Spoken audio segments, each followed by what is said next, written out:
stronger and thicker, which gave a huge boost to my social life. I mean, it was life-changing, to be honest. Get growing at Nutrafol.com/men. That's Nutrafol.com/MEN.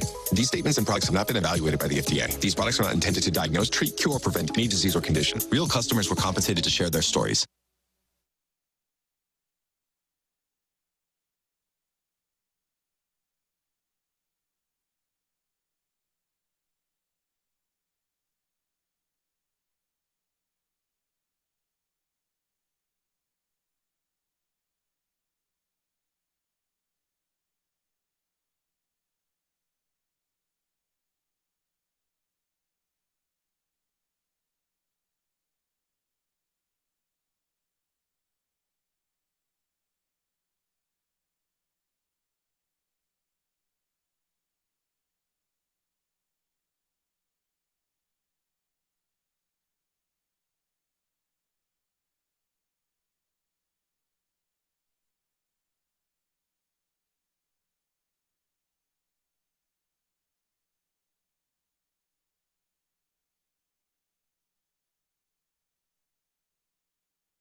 Seven o'clock in St. Louis, you are listening to The Morning After, presented to you by Brown and Crouppen on 101 ESPN and the TMASTL YouTube channel. Tim McKernan, Doug Vaughn, Martin Kilcoyne with you on the program, a program that welcomes you to participate by texting into the Air Comfort Service text inbox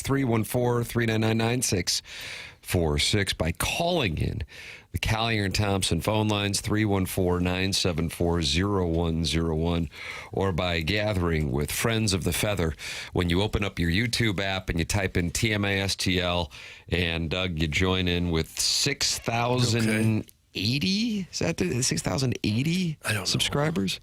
on the TMASTL channel.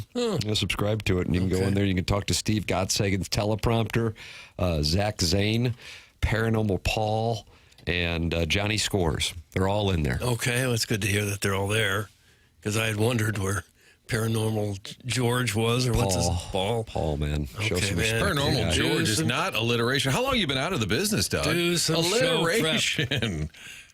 It wouldn't be paranormal. George. Greg would be gregarious Greg. Are you going to be any good to us with the loss in 13 innings? Oh, I certainly will be good, because you know what? The Mets and the Giants both lost. Hello, wild card. We just can't quit you. 4.5 back still. It's unbelievable. We're right there. We are right there. If we can just get hot, we can finish 4th. Which gets you in. It could. It might. Man, they lose game after game after game, and they're still just 4.5 out? How is that possible? This is probably an indictment on the whole system. The fact that the Cardinals are 3 games under, and you could open the broadcast in Milwaukee and still say, well, there's still a shot, folks. Mm-hmm. You could legitimately say that, and yet it seems absurd. They're not happy in New York, Martin. How could they be? They were mad all season. Yeah. Mets have lost 5 in a row. The Yankees have lost a couple in a row, for the record. I still think that there is a good chance that you're going to have an 85 World Series rematch, because the Royals are 2 games over 500, and they're 4 games out of a playoff spot. And then you got the Cardinals at 3 games under 500, 4.5 out of a playoff spot. This thing's coming down the stretch, and you kind of sense it in the market. The Royals have lost 6 of 10. That is a real charge. It's got them right back in this thing. I'd like to see Seattle make a little October noise. They never do anything. Yeah. I was not rooting for them the last couple days. That's Doug that roots for Kansas. I was not rooting for the Mariners. That was a tough sweep. I could barely get to bed last night, although I gave up after about 10 innings. But I wouldn't mind seeing Seattle. You stayed up for 10 innings of that? I made it to Riley O'Brien, got out of a jam there in the and then I said, all right, I'm good. They took the lead in the top of the 11th. I said, I'm done. And I woke up and I thought, oh, they lost. Mm-hmm. I'm like, oh, wow, went 13? Pinch hit Tater got him. And because I love logistics, I had to find out last night. They were flying last night to Milwaukee. That's the first thing I thought when I saw the box score. Well, Tim, you'd be happy to know, in about the 9th inning, I texted Ernie, and I said, I love this stuff. He said, we're leaving tonight, assuming this game ends. And it went 13, and then they flew cross-country to Milwaukee. So if any boys, big league impact scheduled interviews for today, I would cross those off the list. Probably checked into the Fister about an hour ago. 13 innings is about as long a game as I can remember in recent years since they put the new rule in. The Manfred man. Mm-hmm. They had the lead in the 11th. Couldn't hang on, Doug. Well, you can't really stop Leo Rivas. He had a 2-run, how you doing? Walk off. What do you think they did with 2-run? How you doing? I like that. That's very full. That's very Red Rush of you. Remember Red Rush? Remember the name? Sweet it is. Runners in scoring position, Tim. Yep. What do we got? If I gave you 22 opportunities to drive home a run, runner in scoring position, what would be a bad number? Out of 22? Yes. A bad number would be 15, 16, 17. 2-run, how do you do? They went 2 for 22 with runners in scoring position. So that's 22 times. Tortured by thinking of the 4.5-hour flight that they've got. Yeah. And if they could just get a hit, they could win this baby, and more importantly, get on the plane and try to end this baby in 2 weeks. Level of disappointment by your Redbirds when the game ended, probably well, we tried. Let's get out of here. And the Mariners are very much in it, so they're fighting for all they got. Sure. And the Cardinals are saying, we just want to go home. Redbirds struck out 14 times. They did their part. They tried. So JC had 4 hits. Nobody else did squat. Cardinals love the late flight. It's an easy excuse for a poor performance today, and if they do win, Powder and BT will say this shows how much grit they have. Where's Jackson taking? Is Powder Jackaroo here? Have you been talking up this club? No. Does Movie Boy occasionally weave in a Cardinal take? I'm open to some sort of rights holding situation. You're not opposed to it. Yeah. What does it come with? Steak? Right. Yeah. What's the perk situation? What are the sides? Right. By the way, they did not play today, so that will not be an excuse today. They'll rest up today for the big weekend. Problematic, but it doesn't affect. The text had to be read because Jackson was accused of being a rights holder. Which is nice. Since they didn't play or aren't going to play today, wouldn't you prefer to just go home after the game, sleep the night in the hotel? Yeah. Get a good night's sleep and wake up and fly to Milwaukee about noon or 1 o'clock today? I would rather get up at the hotel, Seattle, have a coffee, maybe walk around the town even a little more, even though you've been there 3 days. And then just take an afternoon flight, get to the hotel in Milwaukee, rest up. Yeah, you would think they'd get better rest that way than flying and then waking up. And the Blues do a lot, and teams look into this now. Yeah, they study it, man. And I think the Blues have done that with some of these Canada games. They just stay stay the night before you head off to Edmonton, whatever. So I don't know the answer, but I do like logistics. And since the org is in a good spot, John Mosaic will be here in studio next Wednesday. Oh, my goodness. 2 Wednesdays. The 24th. The 24th, he is having his exit interview with TMA in studio. Wow. Papers and I were working out the details yesterday. Wow. 9:24. I think we'll ask him why he said that. This is the exit interview. Yes, we are in charge of the exit interview. Okay. Didn't go so well for Mike Schilt. We'll see how it goes for Mo. So, Doug, that'll be 13 days from today. John Mozeliak in studio here on TMA, a program that welcomes you to participate by texting in, calling in, and, of course, our Michelob Ultra YouTube chat where Doug's hole inspector is excited. Mo in studio! Exclamation point. Libby Jackie DiCaprio is still not happy that we interviewed Andre Palante yesterday. An interview with Palante could really lift some spirits. Palante couldn't have been more delightful. It's a scheduled interview with 101 ESPN and Big League Impact. Here he is, probably getting up at, I would guess, around 7:30 in Seattle, and he comes on to promote a charity. And Doug, he has hell to pay for it. Shame on him. Thank you. He's taking shrapnel. Trying to be a part of the greater good, as they say. Right. And he is something for charity. Delightful young man, even if he needs to be shot into the sun at times. But still a delightful young man. Yes, he is certainly You guys had John King one day, and I'm like, I kind of enjoyed it. He was also, you could tell he was trying. It's a tough spot. But around here, we judge a man based on his ERA. That's fair. That's how you judge a human. But if people haven't figured it out, some interviews are scheduled. And we play ball. We do the best we can. They do the best we can. And it is still a big leaguer. The worst major league player is still kind of a stud in the world, right? Oh, yeah. Even if you're a crappy pitcher, you made it to the big leagues. You suck. You're getting paid $800,000 to throw baseballs. Good for you. Are you saying you don't think some of the people that text into the show are also leaders in their industry? Could get anybody out? I would have laid down a bunt there in the 12th, Doug. I would have gone deep in the 10th, Vaughn. What was that? You sound broken, Doug. I am kind of broken by this club. I just can't remember the last time the Cardinals played a 3-game series all on TV, and I didn't have the slightest interest in watching even a pitch of it. Big problem when it's you in particular, because you would fall into the category of somebody who enjoys and usually kind of goes out of your way to make sure that you have the game on, not necessarily for job responsibilities, but just because it's something that you like to do. And I think you're representative of a large number of people in the audience. Must be, based on the attendance they're getting at the games. I still go to games. I've watched every game I could since the early 60s.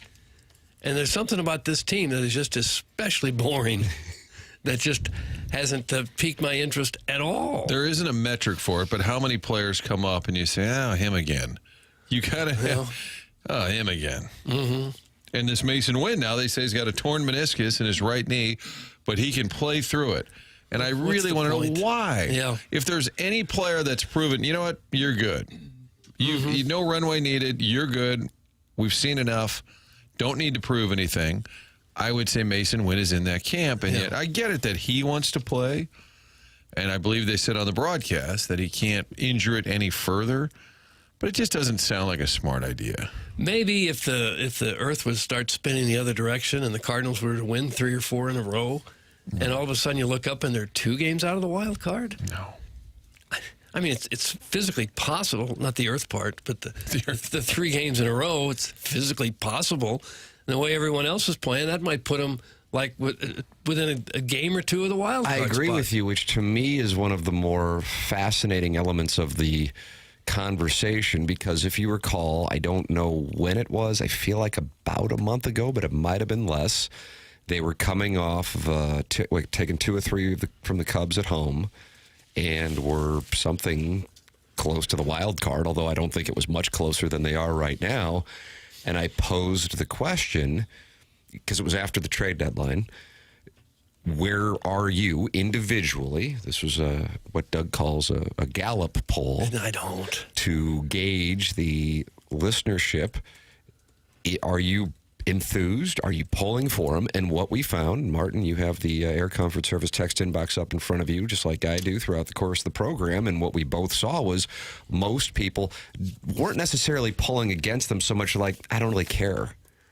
And then I would say in second place, even though apathetic was certainly the majority of the responses, second place was I actually am kind of pulling against them because I don't want to see this model rewarded. And by that, in other words, they didn't really do anything. And then if they don't do anything and get into the playoffs, then it may encourage more not doing anything, which then leads us to an exchange that took place yesterday on Foul Territory. I'll play it coming up here in a moment, Jackson. So, but on that program is former Cardinal. He was here for part of the 2014 season. AJ Pierzynski. Jackson's mad at Eric Kratz because he wears his fitted cap backwards. Am I correct? Pierzynski does too. Oh, wow. It's kind of their thing on that show. They're former catchers, so I guess. So you can do that as a former catcher? Yeah, you can definitely do it as someone much more physically imposing than me, you know? And then that's a new reason people hate Ollie, by the way. The hat on backwards? He likes to wear the hat backwards when he's doing but he Jackson, what is the age range for wearing the hat on backwards that you deem acceptable as a member of the Youngs? I think it's always fine. I mean, is that right? I'm never bothered by it. What Ollie does is what people would accuse a former TMA producer Gangster Pete of doing, of wearing it really high in his head. Kind of, if a stiff breeze were to come, it might fall off because it's not really secured on there. That might be where people are more. I'm not calling coward about it. Wear your hat forward, backwards. What do I care? If you wear it forward, you get a little shade for the eyes. What's the possible benefit of turning it around and wearing it backwards? Looking sick. It makes you look sick? Yeah. Looking cool, man. I mean, a hat does have some purpose if it's got a bill on it. Sure. Especially a ball cap. It has no purpose if you turn it around. Yeah. Okay. It's a hell of a debate. Well, yeah, So Doug is talking function. I think you're referencing fashion. Either way, I'm not like the czar of sky pieces. Clip that off. Czar of Sky pieces? Like I'm not here to defend the position of all. Well, I wasn't accusing you. He was asking you I was as a just young. wondering. Sure, He there was is no asking a purpose. young if he could explain it. I am thinking of opening a haberdashery. Are you? Yeah. Clip that off. It's a great phrase. The backwards hat just kind of Spell says, it. I'm kind of a card and I might do just about anything. Yeah. So that's what you like You about gotta it. keep an eye on me. You like that part about it, though. You like that kind of bad boy energy. No, I don't. It's Haber. You trying to spell haberdashery? Yeah, I was trying to figure that out. Doug, an unfortunate text just sent in. I turned around my ball cap when it's time to make out with your mom. It's from the 618. Oh, my God. Whose mom? I don't know. I just read what's in the teleprompter. It wasn't specified. Well, maybe we ought to block 618. You want him blocked in tariff? I might block him. Yeah. What about a tariff? Well, yeah, tariffs are certainly on the table, reciprocal tariffs especially. Doug, it's for shade on the back of your neck. That's from Wooden Shoe 02. I don't know how much shade you get on the back of the neck. Has that been an issue? Cherry bomb, smoke bombs with your moms. So in this clip that we will have coming up, who's the host of Foul Territory? Eric Kratz, AJ Pierzynski. Right, I know that. The kid but then from Scott Braun. That's who it is? Scott Okay. Braun? Well, he is one of the hosts. Okay. That's who I was looking for. He's kind of the point MLB guy Network setting up. guy. Yes, he sets it up for Brzezinski and Kratz. They're talking about the new schedule when Major League Baseball expands to 32 teams and then expanding the postseason to include more teams. Braun is on board with that. Brzezinski and Kratz are not. And you will hear that, which then leads to the conversation about why I think, in part, people are apathetic because it's kind of like, okay, now just, I mean, everybody's in the postseason mix minus like the dregs of baseball, even though we're now sitting here in the middle of September. That's coming up. Also, Nolan Arenado did an interview, Martin. Down in Springfield. How about that? I saw Rehab that season. late night last night, a local TV guy down there. Good get for the local TV guy in Springfield. Yeah, at KY3. KY3. I believe his name was Sully, but he posted and Arenado's talking about wanting to come back and whether they basically asked, because you couldn't hear questions, it was only answers. They seem to ask, are you happy in St. Louis, or what's your future with the team? Kind of what everybody's wondering. Yeah, I tip feel of the cap to this Sully. Yeah, Sully, way to go. I feel like they asked, because again, you can't hear the questions.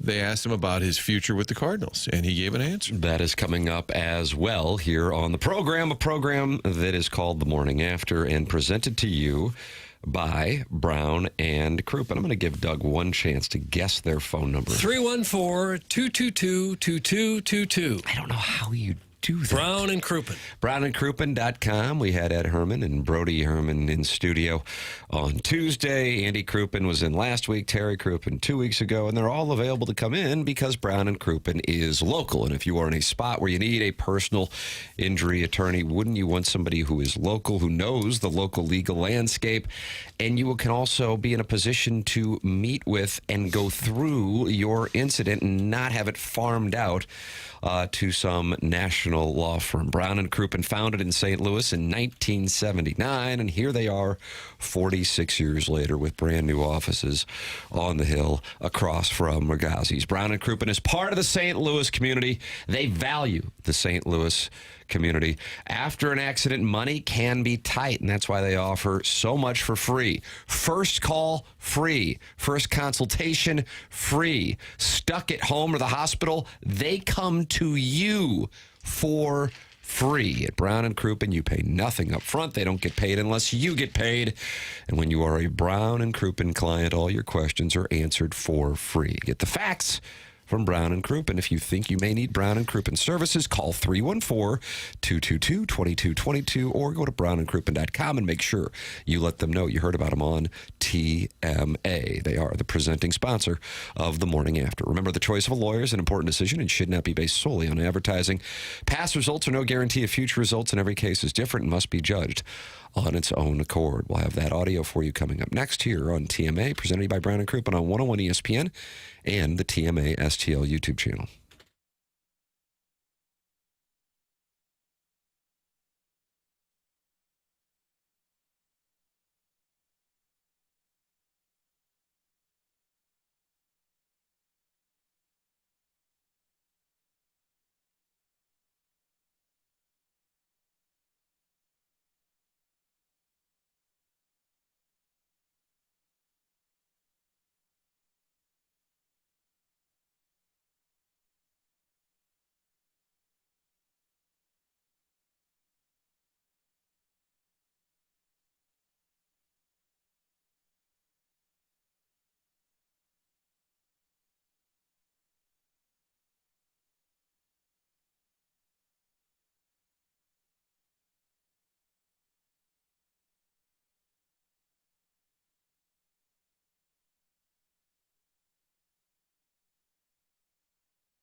4.5 back, Doug. Here we come. Let's get a couple. We can just put a couple together. We'll be right there. How disappointed would you be if this Cardinal club were to take the World Series this year? Would it get into the wild card on the last day? How disappointed would I be if the Cardinals won the World Series? Yes. I don't understand the question. Just because you hate the system so badly, and the system allowed them to get in. All it would be, I'd just say case in point. 162 games in 2022. We had 6 teams from the National League go in.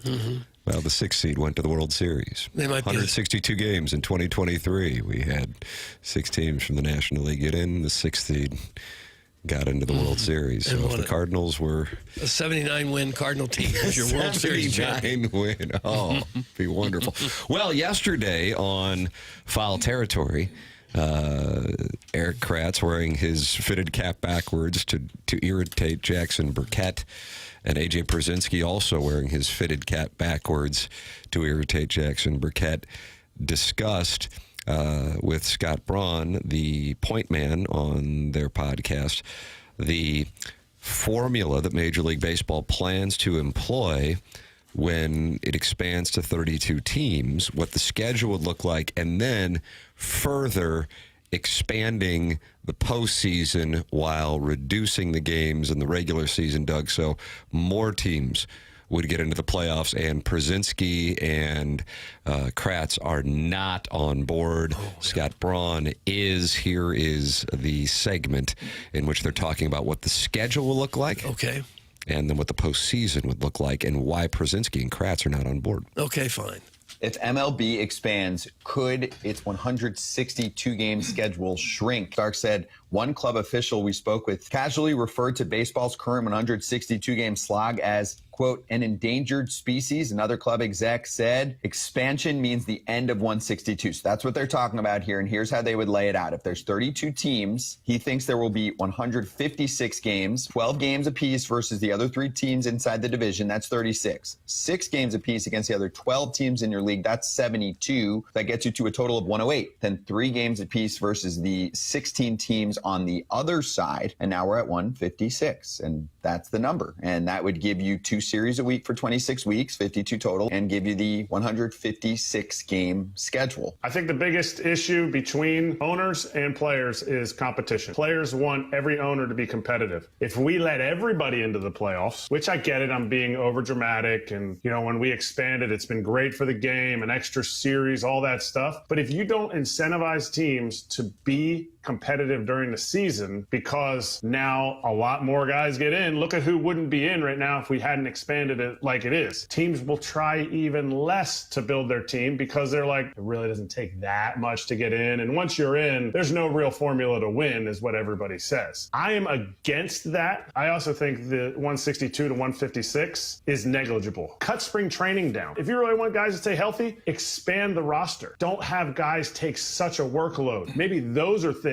instead of depriving fans of 3 less games at their home field. You want to have a legitimate chance to win the World Series, not just get to the play. Hey, we got to the playoffs. Do you think the Braves were excited for all those years they won the titles and they only won 1 World Series? Yeah, it was cool, but even the Braves fans stopped showing up because they got in so often. Incentivizing teams to need to be competitive for all 162 or all 156 should be paramount in these contract negotiations.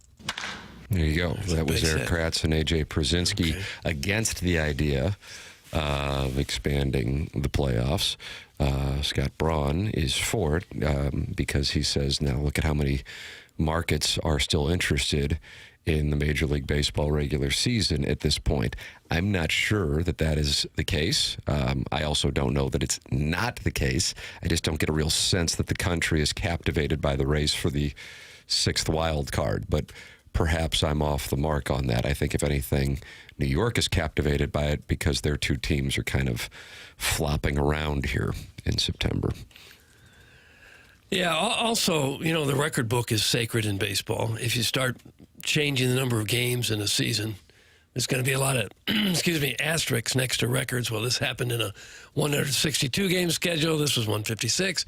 Not that that's a big problem, but I don't think there's a lot of teams that are going to want to play fewer home games because that takes away something from the bottom line, a couple $1 million, I'm sure, in ticket sales. I guess you could shorten spring training. That seems much longer than it is. But there's only about half or fewer teams in the country that you would feel safe playing games in March outdoors.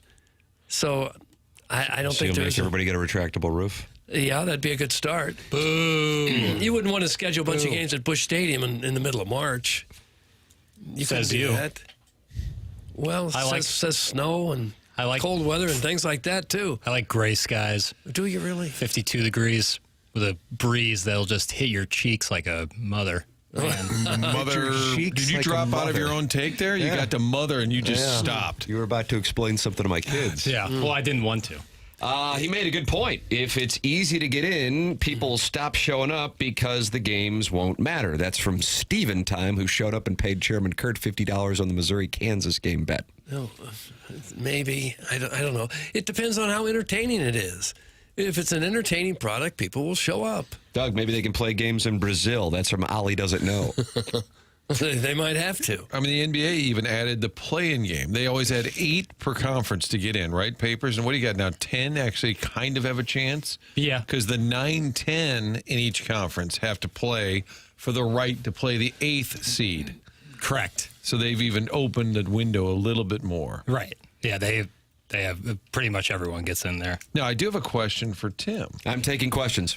Doug, are you interested in any questions? Well, if it's a short one. Okay. When the for the dais, okay, fine, everybody. When the playoffs begin this year, doesn't matter if it's Seattle, Texas, whoever's on, will you watch? If it's a Tuesday afternoon, it's wild card baseball. Does it still have some appeal? Because, it's October, it's baseball. The honest answer is not really. I suppose if it's rainy in St. Louis and cold and I can't be outside and I'm flipping around, I'll be like, oh, there is a game that baseball has tried to create a bunch of game 7s by having these play-in series and games and best of 3s, even though you can win a division over 162 games, to try to create excitement in a game that has lost its significance because of economic disparity that they can't tend to because of the MLB Players Association and their dogma on the salary cap. This guy's fun to hang out with. Well, I just the great thing, so many great things about me, Doug. You're right, but the most important thing You is should have to go on. I don't care if you like me, and therefore I'm going to say what I think, and the people go, you know what, that little tyke over there with the lopsided head, he's right again. That's what they say. I don't want to say that he's right again, but he's right again. But that's what it's all about. Oh, look, we don't have repeat winners. That illustrates some form of competitive balance, when in reality, we already know going into the season that half the teams have no chance, and really 2/3 of the teams have no chance to win their division. And so under the auspice, we create some form of variance by having a best of 3 and best of 5 series. It is the warmest of garbage, and I'm delighted that people are starting to tune out to it. If it's Red Sox Yankees, can I sell you on a little 3-gamer? No. Not really. So it's not team dependent at all. No, not at all. Doug, I guess the Mets and Brewers had a big series last year, right? And that was exciting. That sounds right. Yeah. I would watch if I'm home and have the time. I'm not going to stop doing something else. Not going to hustle home to get there to watch a first-round playoff game. Whereas the old days, the old LCS was the first round. I might. Must-see TV. But when the World Series rolls around and the conference championship games, I'll watch that. Conference championship, meaning league championship. League championship games, yeah. But it is amazing, even in this watered-down system, when one of those guys, Kratz or somebody, referenced that you might have less team, like if you're expanding wide and make it even a bigger pool of candidates, you still have teams that have 0 chance, the Pirates, the Marlins, or don't care. Yeah, that's a big issue. Even when, look at how wide, the Cardinals are 3 under right now, and they're still kind of in it. And in that same model, you have teams that just can't compete. NFL and NHL are adding games to their regular seasons, and Major League Baseball wants to subtract. What does that tell you? That's from Cuckleberry Finn, Doug. He's up there in Hannibal, I guess. We talk about teams that don't care. I don't know how many teams don't care or don't try. There might be a couple. Maybe the Pirates are one that's kind of happy to take the luxury tax dollars. There are some bad teams that have tried. Really? The Cardinals have spent money. The Diamondbacks, the Giants, they've spent money. The Nats seem like they're kind of in a shutdown mode. Ton of money. mode. The Braves are 21 games out of first. They're trying. They're Well, just the Braves not, try. The Angels have spent a ton of money over the years. They're never there, but Lord, they try. They just don't have the right people making the personnel decisions. I don't think it's a matter of teams not caring or not wanting. I just think that their plans, the moves that they made just didn't work. They'll give us a Slurpee because they were trying hard. Thank you, Joe. Even the Baltimore Orioles have had a horrible year. They thought they were going to be a contender. Right. Pirates and Marlins obviously jump out. The Rockies, I may just be in ineptitude. White Sox might just be ineptitude. I think the Rockies are just doomed no matter what. Yeah. You're not going to get great pitchers to come there. So that's just their situation. They should be relegated. Relegated to another market. Just go to Nashville. Mm-hmm. But even the Rockies had a period of years there where they were a good team. There was quite a while where they had some of the best players in baseball. I'll tell you what, I'm excited for this Brewers series. Well, Charlie, you're going to get a little taste of it coming tomorrow night. The boys just arrived at the Pfister. I'm talking about the hotel and not Kyle Loesch. What it tells you about baseball is that the playoffs pay more than the regular season, and the revenue brought in by adding the team is worth subtracting a few games so they can add playoff games and the $1 billion it'll take to get in for Nashville. That's from Vizini. Well, it is true that if you're going to have these payrolls of $200 million and more, considerably more for some teams, you're going to have to come up with the money somehow to pay the guys. You can't just cut back completely and continue to pay these skyrocketing salaries. Average pay now, I think, is $5 million a player. I think I saw that earlier. That's average times 25, 26 players. I did agree with the guy who said that they could expand rosters to keep guys healthier. I don't know why that would be a problem. You're increasing expenses. That's why. That's why the owners would push back on But you that. may also save some pitchers from being hurt. Well, I understand that, and I agree with that if we were in a utopia, but I know that the ownership, well, I believe, I should say, that the ownership would push back because if you expand the roster by 20%, and you just talked about that being a $5 million average salary, you've just now increased the expenses by $25 million. Well, no, you wouldn't, because those last five guys on your roster are not going to be making $5 million a year. There'll be guys making the minimum, probably. There'll be guys who otherwise would have been in AAA. Well, I mean, that's your supposition, but I'm telling you the pushback would be because we're increasing expenses all while reducing the top line by reducing games. So that's the push and pull of it. By the way, I agree with you. You would in increase principle. it some, but you're not going to pay all those guys $5 million a year as the last five guys on your roster. Well, either way, just from a business negotiation standpoint, if you are going to increase the expenses on one side and then reduce their revenue on the other side, then you're going to have something that would be considered a non-starter in a negotiation. And anybody who would agree to that would most likely be, working in sports talk radio. It's not something that would be tenable. It felt a little bit like a shot. I'd like to negotiate against you. First, I gotta go grab a little lunch. Well, if you continue to play 162, so you theoretically wouldn't be reducing revenue, and you'd be adding a little bit for the last five pitchers probably on your roster back there. I could see how I love the would idea make some of it, sense. but I'm just saying it's like when I talk about the idea of I would love to see them go back to a playoff format that rewards the teams that survive the marathon, but I know that's a non-starter because that means it's reducing the top line revenue and both the attendance and, of course, more importantly, the television dollars that they get for all these myriad of postseason games that they've created. So I love it, but I don't think that it's necessarily realistic. I would love to be proven that I'm wrong on it. I don't see it going back to that. If anything, they're going to go to 8 divisions, right? So I don't. I have no idea how many teams are going to be in the playoffs. But Scott Braun said they're talking about expanding the playoffs to include more teams. Well, they're not happy though.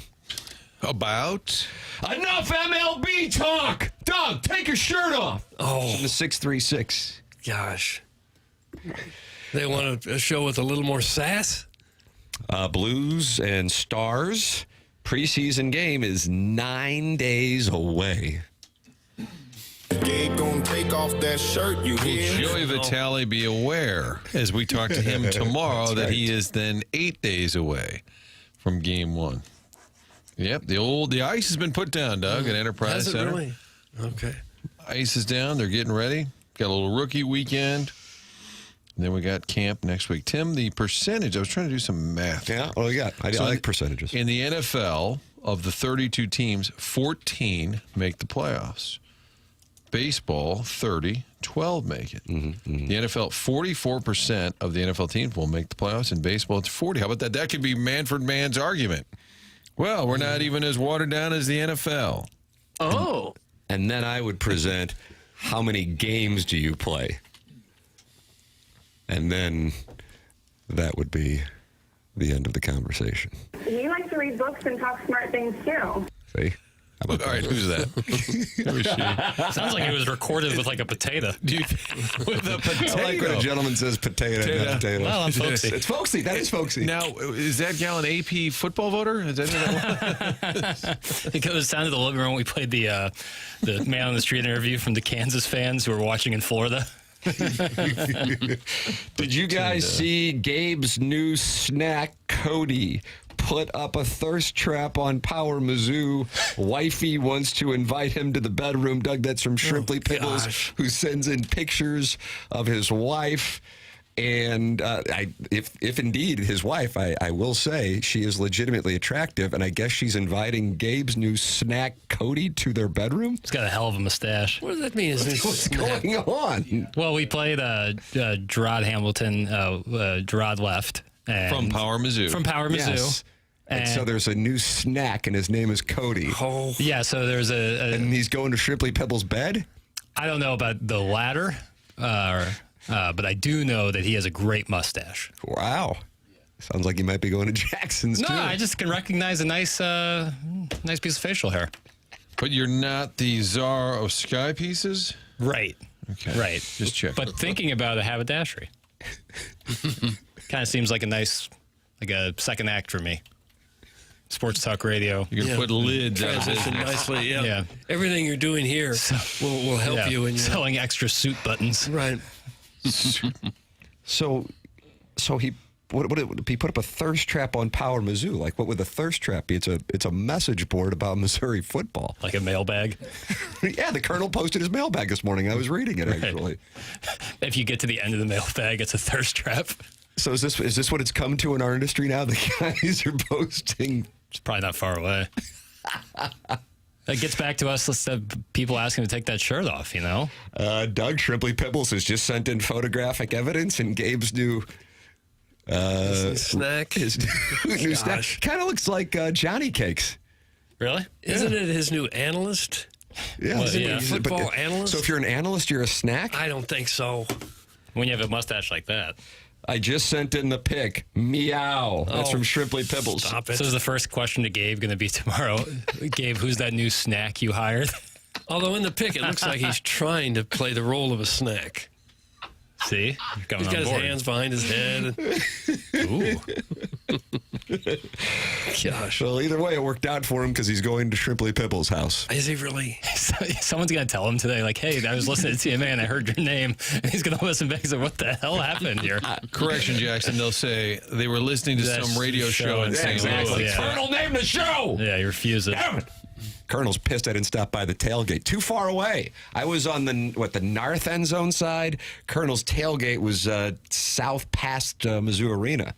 Past Mizzou Arena? Aye. That's a long walk. Aye. Hilly walk, too. You got to walk up that hill by Mizzou Arena. Oh, yeah. That's too far. It's too far. And I wanted to stop by, and your guy Dennis Gates was hanging out at the Colonel's tailgate. Yeah. Man, I wish I was there. Say what's up. Scholarship. Yeah. Well, I could say, you know, Josh Schertz, SLU has talked to me. Let's negotiate, you know, some tick, some PT. Let's see. Some tick? Don't say tick. I knew you'd have a problem with that. You know, Let's negotiate some tick. Yeah, I need to get in there. Oh, I didn't like that. Because if he can make there's got to be some NIL money for you too, right? Yeah, but I'm more concerned about getting me in, working me into the offense. Oh, so a year ago, your coach Gates is coming off a winless SEC, and people probably realistically were saying, "God, I don't know." Right, that's what they were saying. And now he's got 2 top 15 recruits. He's coming off an NCAA tournament trip, albeit a disappointing finish. Isn't that amazing? How a year later, your guy, Coach Gates. Mm-hmm. This year is important, I think, because you can't establish a pattern of great year, but terrible year, great year, bad year. Can't have it. Got to be consistent. And with recruits, you never know how long they're going to stay. For sure. For sure. If they're too good, they move right on to the NBA. Yeah. Or somebody else gives them more money and they leave. Although a robust transfer portal this offseason, I'm pretty excited. I'm excited to see what it looks like. I think there's going to be maybe not as much peak scoring, but a lot more consistent scoring. When you're up 10+ in middle school softball, stop advancing and scoring on pass balls. That comes from old people's Facebook statuses. They have pass balls and slow pitch softball. Who's catching? Maybe it takes an odd bounce. Now, when old people's Facebook statuses pops up, I usually picture like an 80-year-old woman. Right. But this one feels more like a 65-year-old guy who's still playing competitive softball. Still wearing the tight bike shorts. Didn't he say middle school? Yes. Yeah.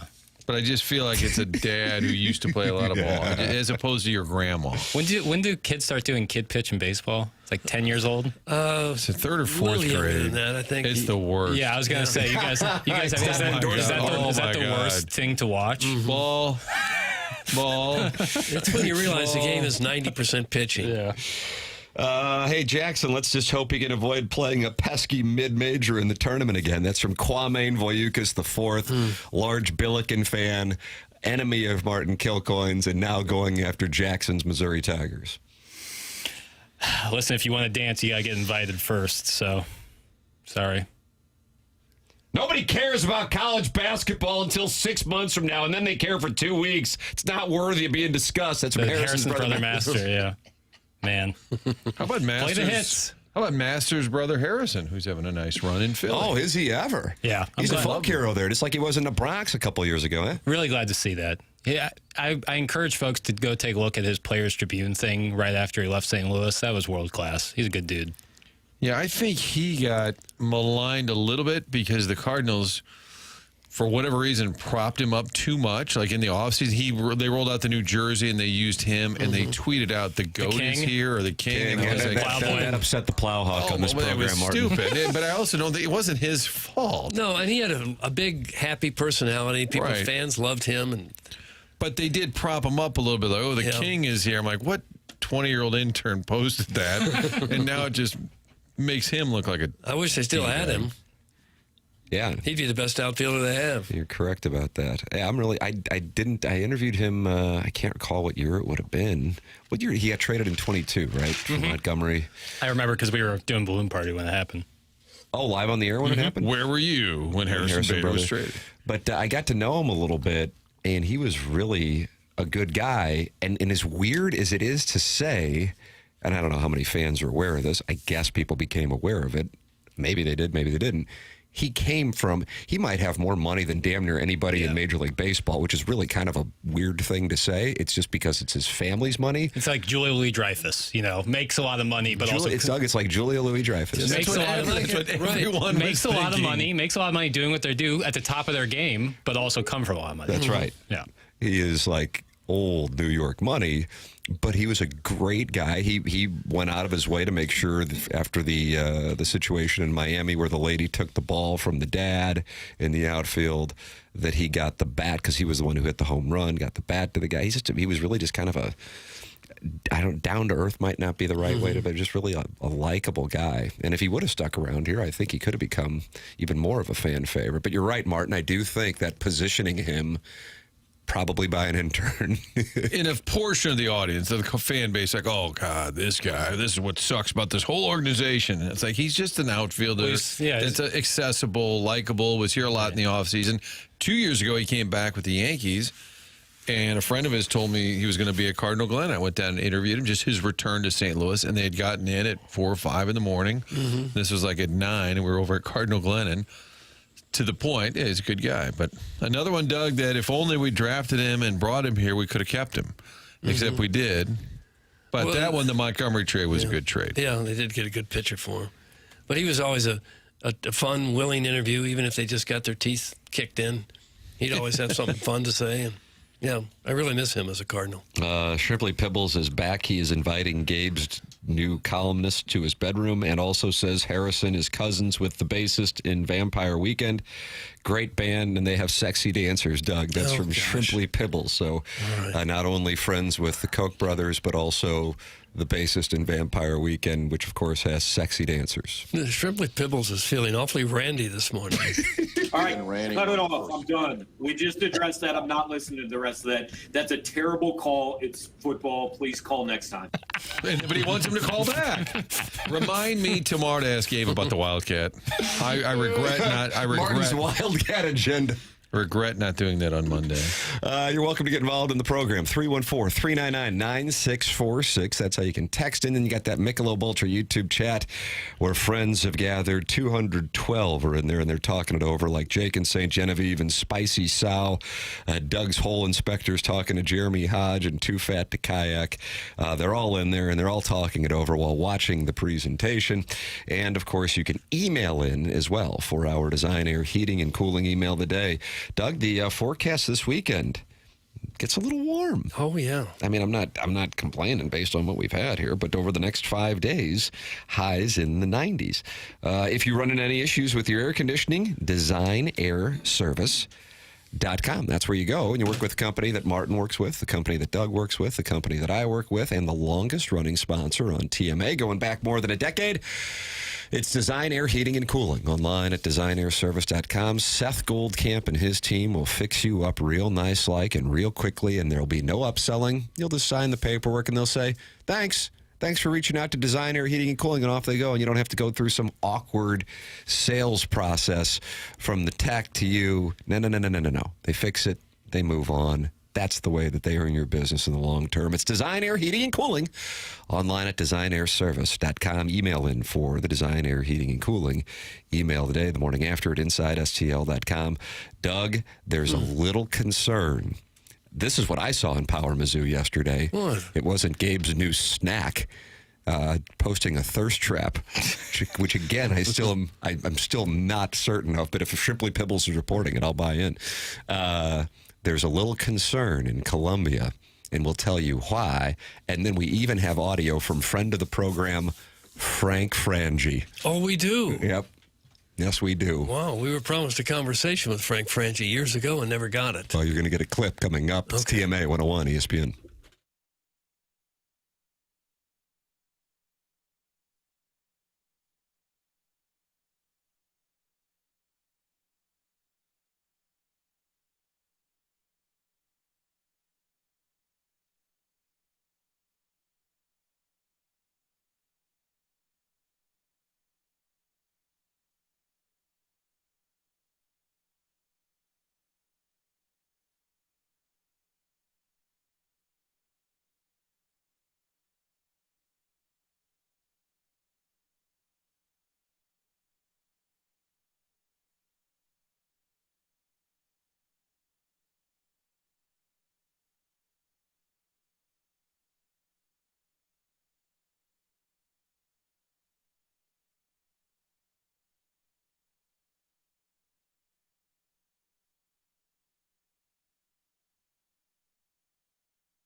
is Jackson with a Sports Center update driven by Johnny Londoff Chevrolet and Johnny Londoff Autoplex. Cardinals lose yesterday, off today in Milwaukee. Tomorrow, I'll tell you what, I'm excited for this Brewers series. That's going to be a 7:10 p.m. first pitch. Friend of the show, Andre Palante, on the mound for the Redbirds. That was another Sports Center update driven by Johnny Londoff Chevrolet and Johnny Londoff Autoplex. See them at londoff.com. Chevy, together we drive. Are you kidding me?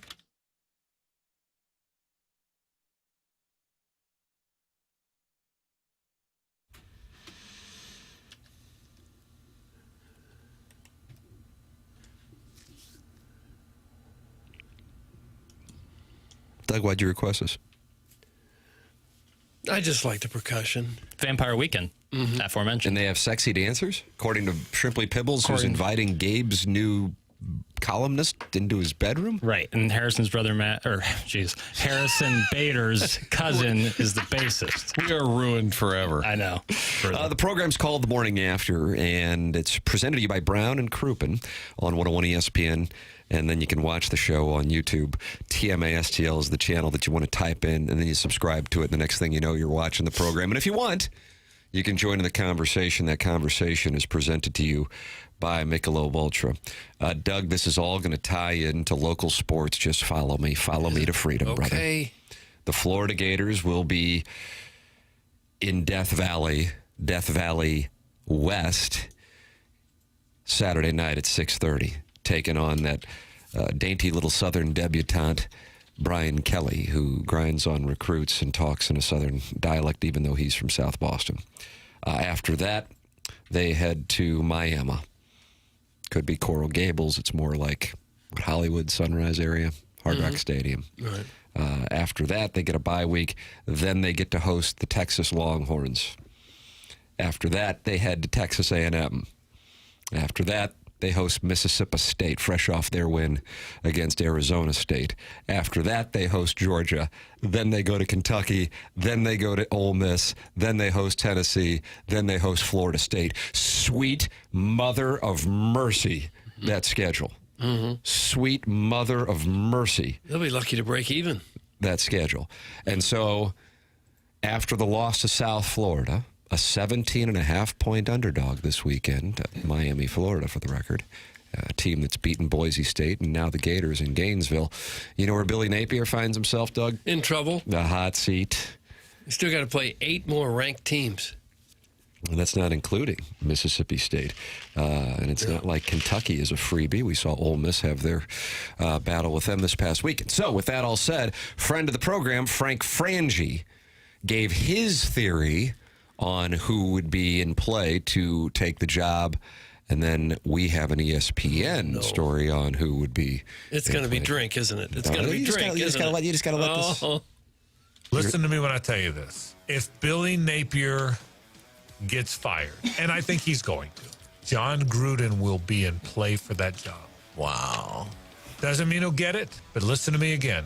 I think John, and I never take, you know me, I don't go there. How many times have you seen me roll my eyes when someone goes somewhere like that, right? I think John Gruden has had conversations in the past with people who care about Florida's interests. I'm not going to tell you he's talked to Scott Strickler or the president. I don't know that. If he has, I don't know that he has. John Gruden desperately wants back in. And he desperately wants a college job. That's widely known. He doesn't want an NFL job. He wants a head college job. He has made that known on his Barstool stuff. That's not a secret. And it's time for Florida to do something spectacular. Okay. Frank Frangie, he's also the voice of the Jaguars. There you go. Friend of the program. But ESPN yesterday wrote the following. They didn't talk about John Gruden like Frank Frangie, sources are telling him down there in Gainesville. Okay. If Florida makes a move, it's going to be the most coveted job on the market because of its tradition, recruiting base, and financial resources in the SEC. Florida 80 Scott Strickland got a 3-year contract extension, and he'll need to get this hire right. He could swing for the fences for Oregon's Dan Lanning, but I'm guessing it would be difficult to lure him from Nike founder Phil Knight's checkbook. Ole Miss's Lane Kiffin would be close to the top of the list given his success with quarterbacks and offenses. Kiffin's matured since his days an offensive coordinator under Nick Saban at Alabama, and he's built a solid program at Ole Miss where he has a 46-18 record in his 6th season. Kiffin knows the SEC and can recruit Florida well. He also mentions Washington's Jed Fish. Doug, you might say he seems like an outsider given his West Coast coaching roots, but he attended Florida and was a grad assistant under Steve Spurrier. Fish's overall record as a head coach is 25-29, but that mark is deceiving because he inherited such a bad program at Arizona. And after going 1-11 his first season in 2021, he guided the Wildcats to a 10-3 season in 2023, and then he got hired to replace Kalen DeBoer in Seattle with the Huskies. And then finally, Missouri's Eli Drinkwitz might be another possibility. Drinkwitz, 42, has guided the Tigers to a 40-24 record in 5+ seasons. After so-so campaigns in his first 3 seasons, Missouri has won 10 games or more, and each of the past 2, he was named the SEC Coach of the Year in 2023 after the Tigers went 11-2 and defeated Ohio State 14-3 in the Cotton Bowl.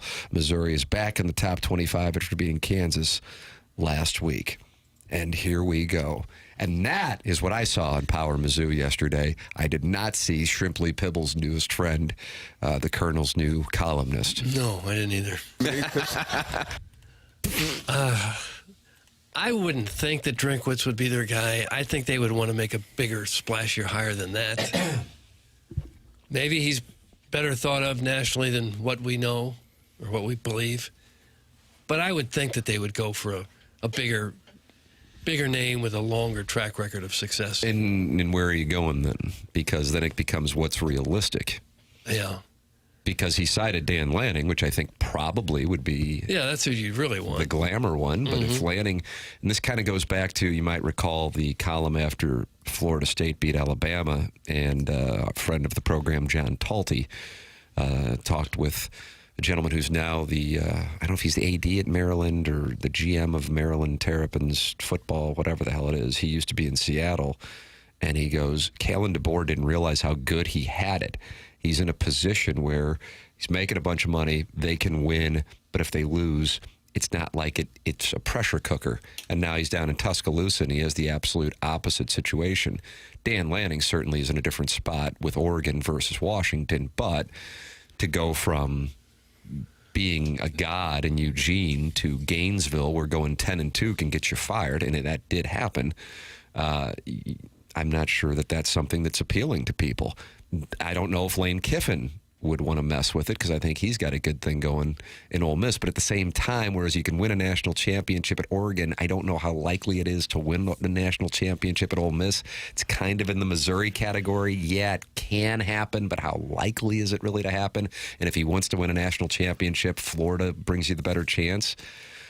I don't know if the Gruden story that we heard from Jacksonville, Frank Frangie, that's got traction. Doesn't Lane Kiffin feel like a guy who wants that next, is always looking for the next big challenge? Yeah. Or you think he's been that way, and maybe now he's like, I've been that's the burned. thing. I don't know. And I don't know if the game has changed now with NIL, that coaches go, yeah, this thing where you bounce around isn't as appealing because you can get whacked so quickly. If you've got a spot, Lane Kiffin isn't going anywhere in Oxford, and Dan Lanning ain't going anywhere in Eugene. They both got it made. And I wonder if guys at that point, they're both younger. I don't know if they would have messed with it. But even if you get whacked, they got to pay like $30 million to leave. So I would think Lane Kiffin, I think most coaches would leave Ole Miss to go to Florida. Would they leave Columbia to go to Florida? Sure. You son of a so-and-so. Sure they would. If I were Drinkwitz, I wouldn't post on Power Mizzou today unless you're posting on the Thirst Trap. If I were Drinkwitz, I'd be interested in the Florida job. Jackson, you want to fight Martin and I'll fight Doug? Yeah, I'll go high, you go low. Nice. I don't have a choice. You think Columbia, Missouri is the number one coaching spot in America? You ever walk through raw sewage at my house? Well, not in the last few years. Florida's been like, I've got some things on my shoe for sure, potential for their program. standards. I'm not saying it's right now, currently, a dream scenario. For their standards, they've been bad. Right, but that program, probably the money, all of that, it's appealing. I'm not sure they would be pursuing him, but the NIL stuff in Missouri is quite conducive if you're a college football coach. That's a real thing. It's always gets ranked way up there in terms of, how good the NIL is for state colleges. So I think that is a huge factor, you know. And if you can get recruits in a situation that might not be perceived by the national pundits as a better job, but you know in your heart, like, this is actually, I have more success, I can have more success here, you know, you might make that decision. Dan Lanning in Oregon, I don't know why you'd ever leave. That seems like a great gig. You're consistently, you're a double-digit winner. Right down the road. Absolutely. You go to the college football playoff like every single year with a real chance. You're in the Big Ten now. You get double-digit wins. You still get recruits like crazy. You have a ton of money. Rains a lot up there. Never rains in the Austin Zoo. Mr. Mudjack Mike has this for us. What do we have? Drink to Florida, Gruden to Como. Wow. How about that? Yeah. We'd have a pipeline. Oh, wow. Would that not be fun? That'd be Gruden great. to Como. That'd be great, man.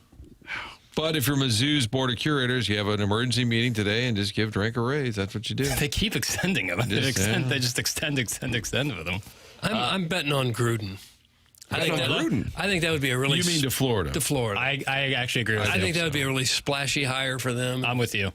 It would excite the fan base, certainly. I think Gruden really, I believe, Mr. Frangie. But he has to open a box to announce that he's going to Florida. Larry Thornton, who is a big Missouri fan and also a friend of the program, former News Channel 5 sports producer, writes, I'd be shocked if Drink left Mizzou. Mizzou can pay the money they need to.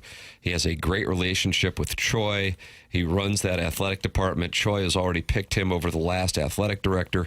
That's in reference to Desiree Reed-Francois heading out.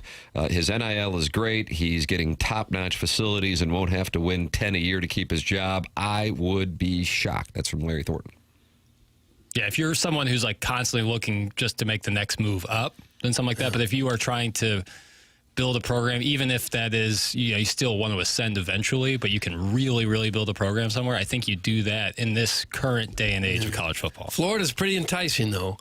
That school could probably have a pick of all but just a handful of the guys right at the top. But they don't. Almost anyone else would. They probably don't. Go. They have been they've been unsuccessful by their standards for the last couple of years. But the name is still there. It's one of the best schools in a lot of ways in the country. Yeah. I would think most coaches in college football, would drop what they're doing to go to Florida. Go back and read that Florida schedule versus what Mizzou plays. Why would Drink leave to play in that gauntlet? He can win 8 games a year at Mizzou, and they'll put a statue of him outside the stadium when he retires. That's from Kurt's former coworker. Well, unless he has some connections to Florida that he likes. And schedules are cyclical, like especially now with the new 9 games thing that's coming. Yeah. There could be a lot more balance. And is it Chairman Kurt's former coworker? I don't know. It just because it's misspelled. If it is, because it's Kurt Ford Martin. Yeah, it was pretty good pinch hitter. Yeah, and Ozzie Smith dove over him to make a catch. Love that video. Yes. Terry Pendleton had a great story last week. Maybe I told it. I can't remember. About Whitey Herzog. He said he encouraged players to question him during the game. Pendleton said, is that right? He said he was like, if you have a question, come down and ask me. So Pendleton said he went down one game and said, why'd you use John Morris in the 5th inning? Why'd you pinch hit him? Why didn't you save him? And he said, Whitey pointed at the Mets bullpen. He said, you see those guys down there? He said, Morris can't hit any of them, so I'm going to use him now. Pendleton said he turned around and said, fair enough. Good answer. Guys, my thing with Drink is he doesn't seem like a guy who wants to be the heel, and he would be one of the most hated guys in school history if he left for another SEC school. He has built this and is one who seems like he wants to be thought of as a god at Mizzou. That's from the 314. And by the way, the reason I brought that up, Tim, is Kurt Ford then pinch hit later in the game. I was forgetting. That was the payoff, was Kurt Ford was what Pendleton was initially talking about. Carry on, you Mizzou honks. Mizzou does have a pretty decent track record of being hang on to the coaches that they really want. I mean, Gary Pinkel had all kinds of choices and chances to leave, but didn't. Michigan, 2007, after the 2007 Yeah, so there's something going on there that is appealing to coaches. I think Pinkel's makeup was incredibly unique at that time in college sports, and I'm talking about college football and basketball, not the non-revenue generating sports. I mean, if you guys recall, we all interviewed him right when he was hired from Toledo. He had a brutal time leaving Toledo to go to what was obviously an upgrade in the Big 12 at the time. And that I remember interviewing him going, man, if this guy gets it going, I don't think he's leaving. But last year the SEC didn't fire a coach. I don't think that will happen in 2025, in part because I have no idea how Billy Napier gets to 8 wins.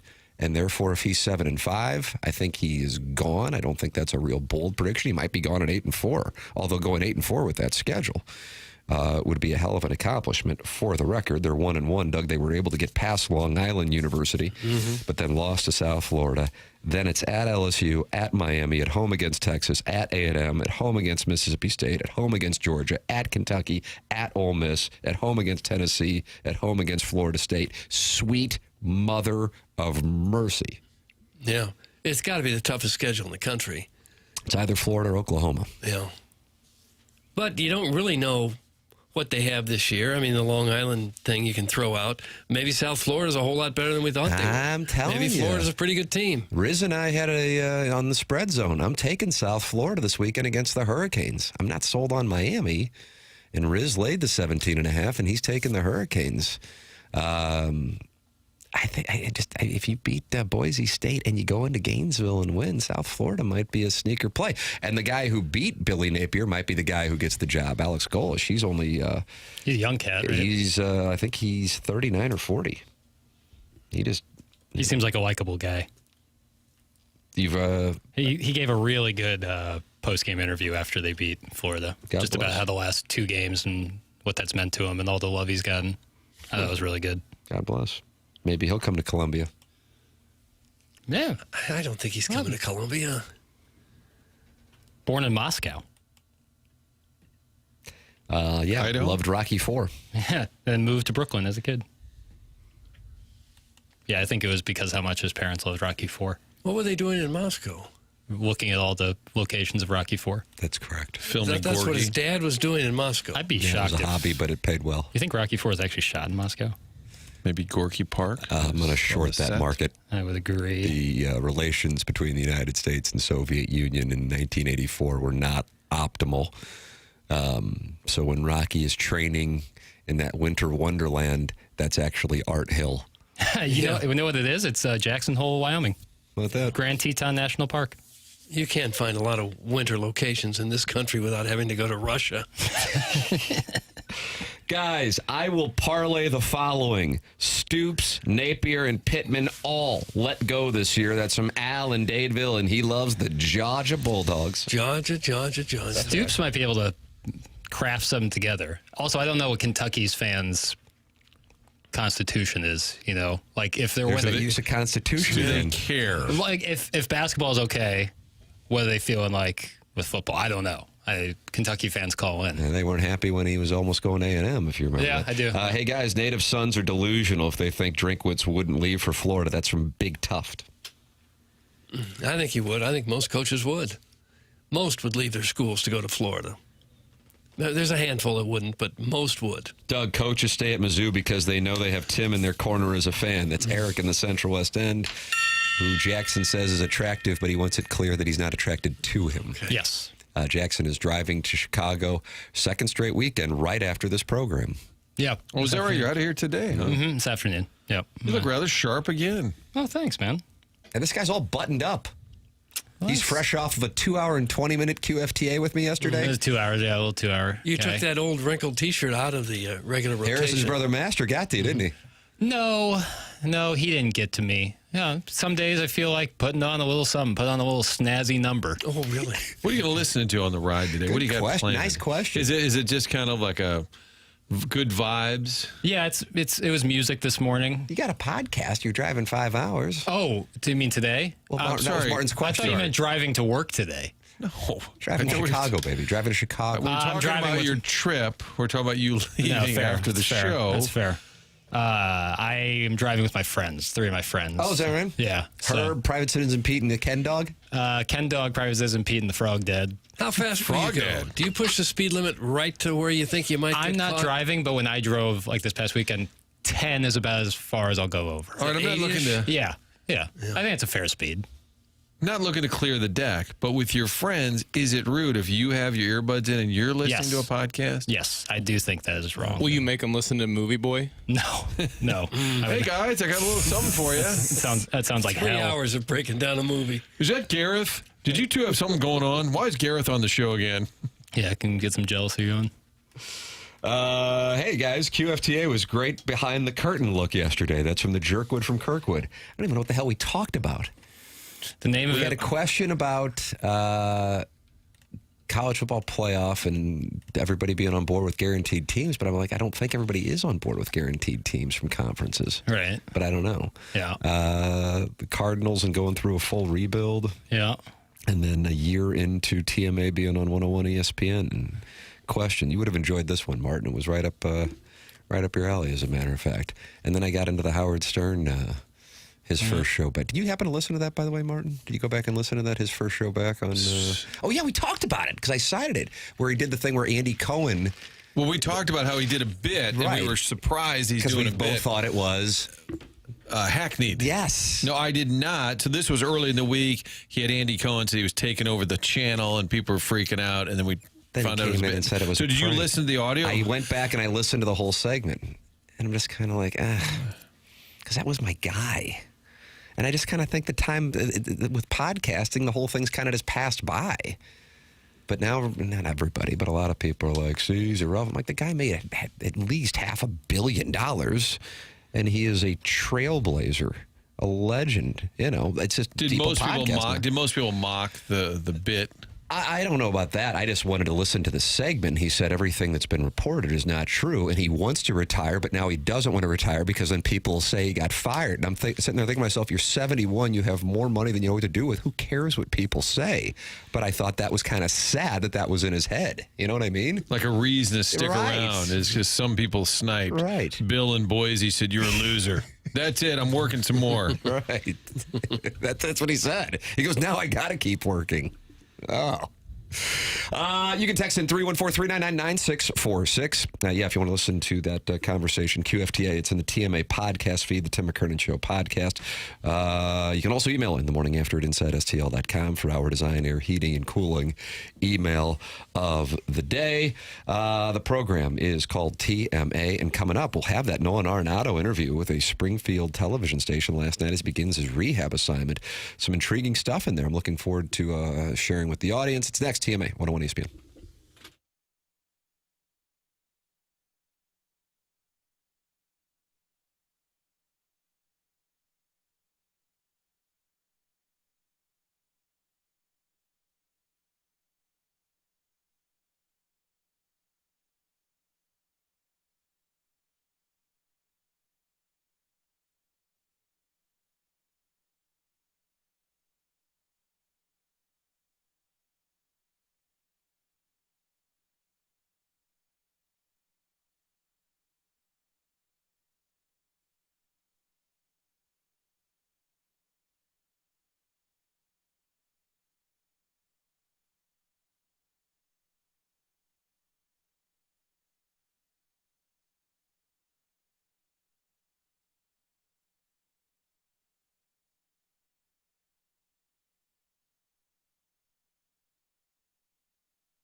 Bah.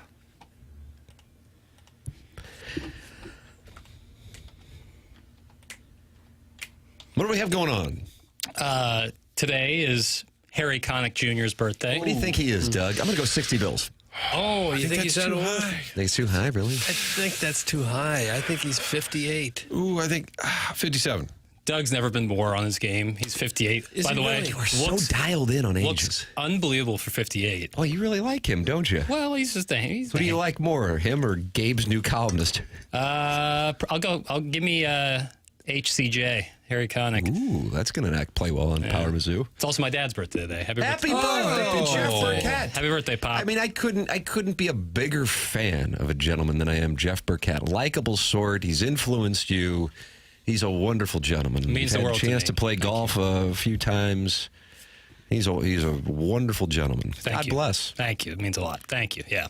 Pop's in the house. Yeah, exactly. Yeah, basketball coach extraordinaire. Yeah, Pop's birthday today. Oh, happy birthday. And as a gift, Jeff, Jackson will be headed to Chicago. Yeah, what a nice treat. Yeah. How about that? I'm going Getting to out of Chicago. town for his birthday? Yeah, clearing out. Clearing out. Happy birthday. Yeah. I think Jackson was this past weekend, and Martin, he also didn't want to be in town. I'm starting to see a trend here. Jackson's men of choice all seem to have facial hair, I've noticed, right? It's a jealousy thing. Okay. Projecting. Really? Because I can't grow. I really want to grow a mustache. Well, you're coming back with the beard now, I see. It like Comes comes at at the 5 o'clock shadow a little bit. That's over as there. good as it gets, and then it becomes. Keep it there, then. Just keep trimming it right there, baby. It's like red at the bottom and You got a little white. Mick in you? And white, yes, and white up top. Is that right? Mm-hmm. I don't know. I'm all over the place, man. Who are you? Yeah. Most of us are at this point. Right. But yeah, it's like white up here in the cheek I don't region. see it. I think you're overanalyzing. And the mustache, and then down here it's like red. It's brittle. It looks I awful. don't see that. I think it looks fine. It's all just a neck. neck beard? Jackson's too hard on himself. Yeah, I think about you're his- like he the really white, the is. I red. don't know Like what the deal with that is. Get a new mirror, son. Yeah, maybe that's it.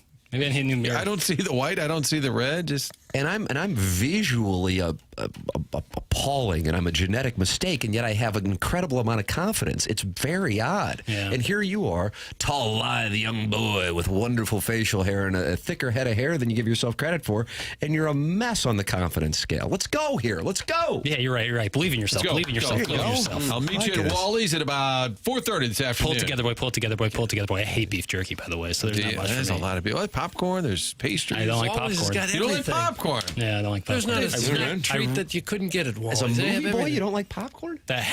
Working at the movie theater ruined popcorn for me. Because you saw the butter?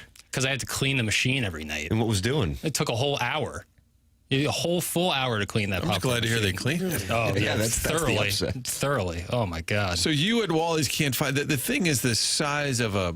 I can RCA find dome. something, but I just don't like beef jerky, and they have like a whole wall dedicated to beef jerky. Well, that's fine. They sell RVs in there. I mean, They you do. can find It is wild. something. You get if you're a small child, they'd probably have to go to Lost and Found if Yeah, you're at for Wally's real. with your I parents. need to get a pair of slippers, like house shoes. Cut that off. Oh, I'm sorry. They probably have Instead it. of yeah. Well, other than beef jerky, do you have house shoes? I bet they do. Have you been to Buc-ee's? Just like Wally's. But Yeah, like it's the in Texas South. version. Yeah. in Yeah, the South. same idea. I think I have some in Florida, too. Doug, as you know, a number of people text into this show representing that they're ladies. One of the only ones we can actually confirm is a lady is caller Ellen, and she says the following in the Air Comfort Service text inbox. Jackson is empirically a handsome young man. Now, what does empirically mean in that sense? That would be like statistically, right? I'll take it no matter Like what, factual. empirically or not. But objectively would be maybe empirically by means of observation or experience rather than theory or pure logic. That works. By means of observation or experience. Experience? Oh, you've had a little experience. Well, I think that or is doing a lot of work there. Observation. Thank you. Who sent that in? Caller Ellen. Oh, one of my favorites. Thank you, Caller Ellen. Look at this. One of my favorites. I deep teased this Nolan Arenado audio. And by deep tease, you mean an hour and a half? That's correct. That's how the tease is really deep. It's great for time spent listening, which is a metric that Doug tracks. What is the background on this? Because it comes from Springfield, Missouri. Ned Reynolds, KY3. Martin Iggy is sideways with Ned Reynolds. Iggy's sideways with somebody? Iggy's impression of Ned Reynolds is actually spot on and really he deserves praise for He's that. an older gentleman who was the dean of sports sportscasters in Springfield. Yes. Martin, you might have more of the background there. Oh, my God. Oh, you're emotional over Caller Ellen's empirical compliment. Seeing Arenado back in the diamond. really heavy work there. Tearjerker. Especially with the wager that's on the line here for right, half of that. So he was a rehab start, and they asked him about like a year in reflection. Yeah, so he was in Springfield. I think Brendan Donovan was there too, but he did I believe it might have been a pregame interview, and then it was posted by Sully Engels of KY3. He's the sports director there. And it looks like they had some clip-on mics. So there may have been a number of folks, but he talked about his it sounded like they asked him about like big picture with the Cardinals. Yeah, I mean, I love it here. I just want, I'm not even thinking about it. I'm not even thinking about where I'm going to be. I'm really just thinking about the drastic changes that I got to make this offseason to get myself back on track wherever I'm at. If it's here, great. If not, it doesn't matter. I still got to get better. I got to make some changes and grow and get back to playing the baseball that, like I said, I think I'm capable of playing. What are the changes? Got to get back to hitting the ball hard, being consistent on the offense. My defense has still been really solid, but I just got to be a consistent player because I still feel I have that in me. So just got to go do it. Yeah, I mean, it's been a little different for sure from the start of spring and till now, from injuries and getting a little banged up to obviously not trade, all that trade stuff. So definitely a weird year. Obviously not proud of the year that I've had, but I can't sulk in it. Got to find a way to get back to being me, and I look forward to doing that. Oh, there's a solid base hit. Nice knock. It sounds like he wants to get back. Didn't like his season, but as far as where he's going to be, who knows? He'll stay, sure. He'll leave, sure. I mean, I think those are. Do you agree he would not come back this year unless he wanted to show that he could still play and is healthy? That is my thesis, for the record. I think sure. Yeah. Okay. It'd be I'm not easy for him to 100%, just- but I think yes, that's more than likely. Unless, I don't know why else he'd come back. Unless he's just determined. Like, well, he might be like Daddy Likey on the wild card. Yeah. Well, if he just had him, he could just come back. Daddy Likey. Or just he's done it for a long time and knows himself and doesn't want to end it the way it ended. Oh, And yeah. He's a just wants proud to- guy. He's a Hall of Fame guy. You don't want to go out on a year where he's had 10 home runs. He's hitting 235.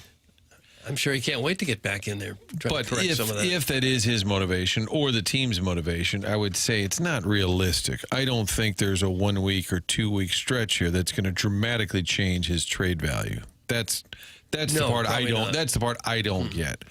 He's not going to hit 5 homers in a week, and everybody says, "Wow, look at that." Hello, wild card. Daddy Likey.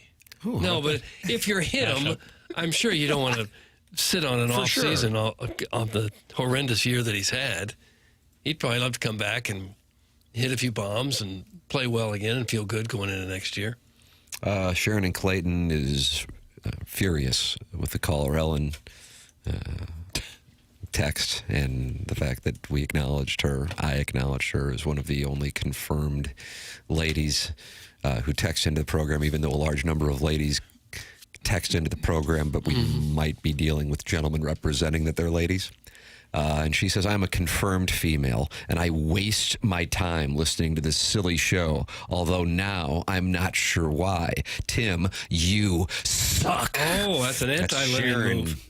Anti-lemon. How'd that feel? Oh, I like that right there. Who's that? I don't know. Unknown Who's woman. that doing a I don't know rhyme? who Did it they was. play that at Furrow Field after a big play? Kylie, oh.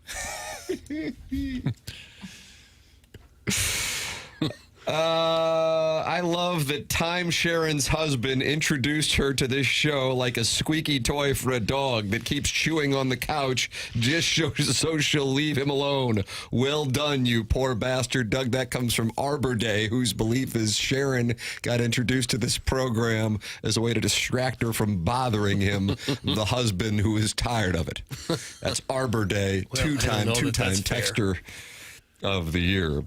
The unknown DJ says, is caller Ellen's last name Robinson? Cuckoo-ca-choo. Is that a reference to The Graduate? I would assume. Yeah. Little May December thing going on. She might like men much younger. Yeah. Empirically handsome. Yeah. And they met at a hotel, oft times. Yeah. Dustin Hoffman, another great beard. Don't run. Oh, yeah. Current day, I should say. Anne Bancroft married to Mel Brooks, Doug. Okay. Is that right? And he's still around, right? She like has 100 passed. years old? She has passed. No, him. I know, but she passed. He is still around. Yes, he is. Not the way it usually works. 99. Is that right? Wow. 99. What about Carl Reiner? I felt like he was hanging out with Mel gone, Brooks, but he passed away within the last 5 years. His son's still very prevalent, Rob. Let's see. Sharon and Clayton attends a church where the pastor plays the electric guitar. Calm down, Spartacus. It's from Doug's Prison Wall. What does that mean? What does that mean? Have you ever been to a church where the pastor played the electric guitar? I don't believe so. I think some of the Squeeze Christian box, churches now are more laid back, and they have somebody up there playing the guitar. But the pastor? Well, I that don't know right? if the pastor plays the guitar. Hey, guys, can you rank the top beards of male actors? Thanks. That's from the 314. Jackson just moved the microphone. He almost leapt. So it has to be a beard because then Sam Elliott's mustache is going to get left out. And I feel like that's wrong. Yeah. It's very unfortunate. Unjust. Yeah, that won't do. John Hamm has grown a couple really good beards. Ooh, Harrison Ford in The Fugitive. Great beard. Great beard at the beginning. Now I have to think about the fourth. Okay. Brad Pitt, Legends of the Fall. Tristan. Doug, what about that? Brad Pitt, Legends of the Fall. He played the role of Tristan. A lot of ladies got Hitachi magic wands for that, right? What? Yeah, I like when Pitt, like Ocean's 12 Don't or just say Ocean's 11. Pitt. Don't just say Pitt. When like he went, you know him or when he something. went buzz cut. I liked buzz cut. But the question that we were asked to answer was the beard. Yeah, that's so I'm giving the audience what they want, as always. I don't like it as much. Give me buzz cut Pitt. Doug's mad still about the Pitt thing. I don't like you just saying Pitt. Fair. Hub's never heard of this show before I told him about it. He occasionally tunes in and also wonders why I listen. Wrong again, Tree Boy. That's Sharon and Clayton responding to Arbor Day, who she calls Tree Boy.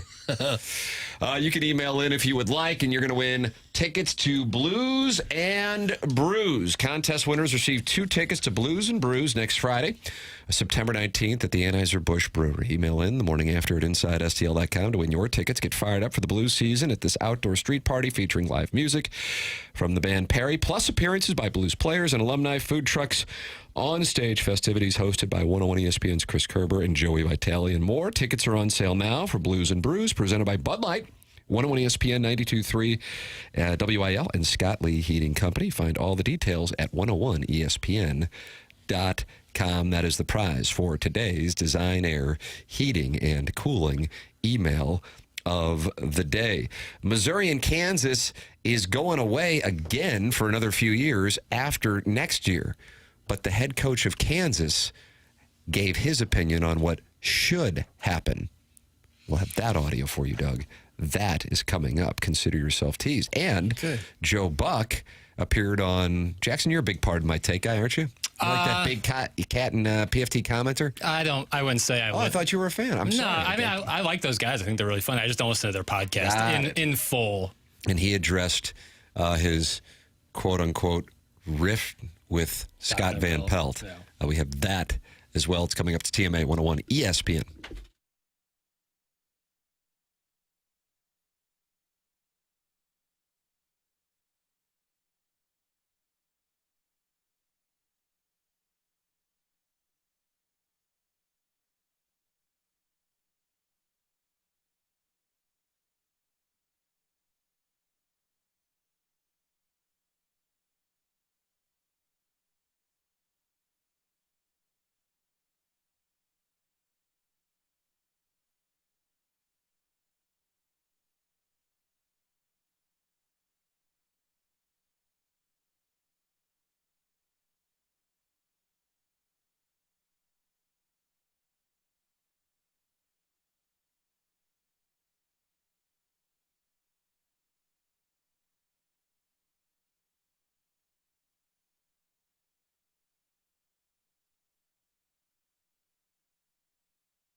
milked a cow.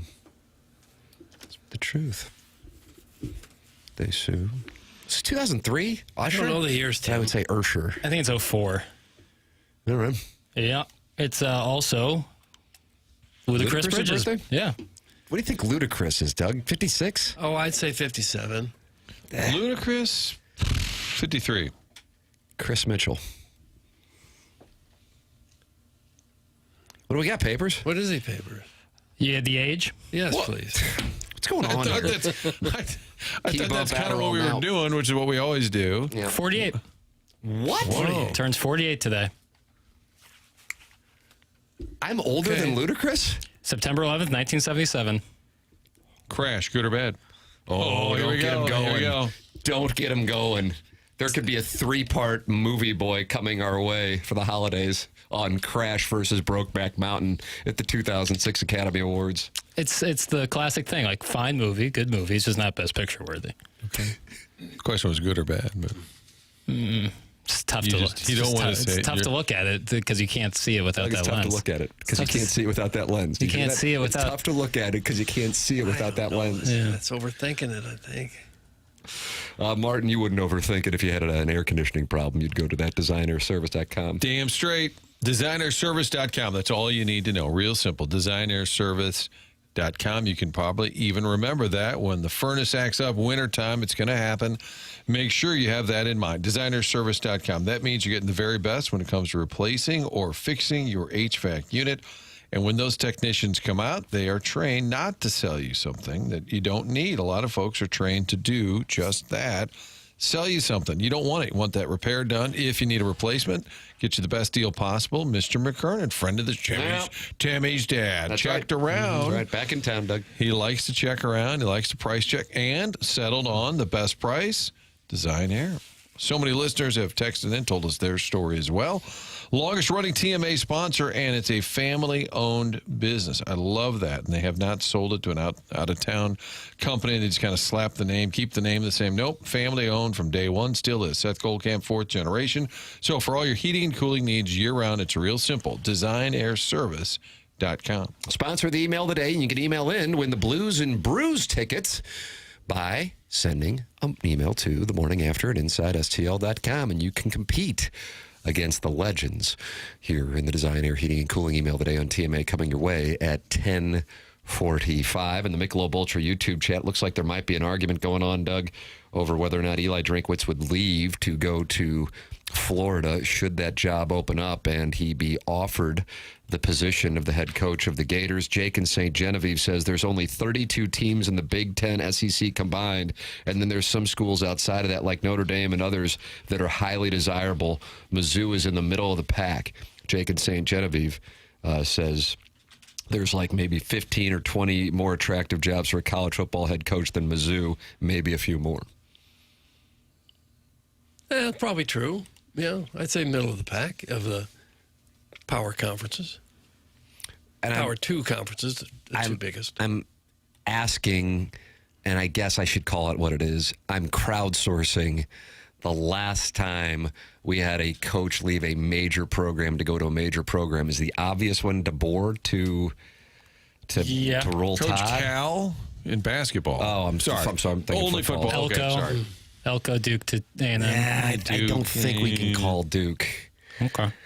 I'm not trying to get in a fight with Kerry Davis. Southern debutante. Brian Kelly, but you're going back. That's a little bit further back. What, 5 years ago? Yeah. Orgeron left after 20, left with help. Right. So all this current, so not Bielema, Wisconsin, Arkansas, that's too far back. Sarkisian with USC for Texas? Oh, Lincoln Riley. Leaving Oklahoma for USC. Pretty recent. That's a good call. It's a good call. I like that paper. It's because of Lincoln Riley. Maybe think after Doug. the Maybe ludicrous age thing. Yeah, that's how old he is. No, no. It was the confusion. Martin asked you for the age after. Yeah, I like how quickly. That's how old he is. Well, that wasn't really the issue. The issue was that you always say, "Oh yeah, he celebrated a birthday," and then we all guess, and then you give us the answer. Right. You just sort of checked out as we waited for the answer. Sometimes that'll happen. It's like I buffer for a second. I know, because I'll say something and you go, "What's up?" That was a producer Joe move. What's up? Jackson, will Eli Drinkwitz be around the next time Missouri hosts the Jayhawks. That comes in 2030. 2030. They go to Lawrence next year, and then the schedule is not including Kansas in 27, 28, or 29. Both of their schedules are full. SEC increasing to 9 conference games. Lance Martin, do you say Leipold? Leopold? I believe Leipold is officially correct. Was on 8-10 in Kansas City, and he was asked about whether he wants to see Kansas play Missouri every year. Is this something down the road that you'd like to see your team take part in every year? Should this game be played every year? Yeah, I think it should as often as it can. You can get into sometimes I don't think is quite as long of years in between is healthy or is good for it. But sometimes when there are small breaks in it, it does add to the excitement when the two teams play again. I know we talk a lot about right now in college football about the amount of conference games that all the Power 4 conferences should play, and then the next topic will be how many Power 4 opponents that you do play, and we're so much opposite than the sport of basketball and college basketball about scheduling out darn near decades in advance. I'm not sure why it's that way, but we are booked up, and a lot of those things have contractual obligations that make it difficult to change schedules to bring these things back as quickly as we'd like. I'm glad he said that. I've always wondered, and I get you want to lock things in. If you want to play Notre Dame, you better call them way in advance or a big-time opponent. But you would look at Missouri's schedule, and it used to be future opponents, and they would list it under the schedule. Mm-hmm. And it would, like 10 years from now, we got a home and home with Iowa. Starts in 9 years. Nice. It is kind of strange. I don't think I like it. You don't like what? Scheduling 10 years out. Right, that's what I'm saying. It's weird. Yeah. But the whole point, I guess, is the Mizzou KU. So they're going to have a 3-year break, 27, 28, 29. They play at Kansas next year, Martin, but that is off in 2027. They will make a trip through the Illinois and Illinois State programs in 2027, at least is currently scheduled. Also a trip out to San Diego State, Doug, and Florida Atlantic. Some of those are going to be going away because of the SEC increasing to 9 conference games. So they don't play again in 2031, actually. I take that back. I apologize. They play 2030. Eli Drinkwitz against Deion Sanders in 2030, Colorado, Doug. You think he'll still be in Colorado by then? Absolutely not. Absolutely not. 2031, they play Rock Chalk and they play Colorado. So it'll be a Big 8 reunion. Fun times. We are living in exciting times. Yeah, exciting. But I would love to see, kind of like what Clemson and South Carolina do, Georgia Tech do. I'm sure you can pick others that are not necessarily in the same conference, that would be a regular thing. So I share the opinion of the head coach of the Rock Chalk. Oh, yeah. Everybody loves those games. Who doesn't?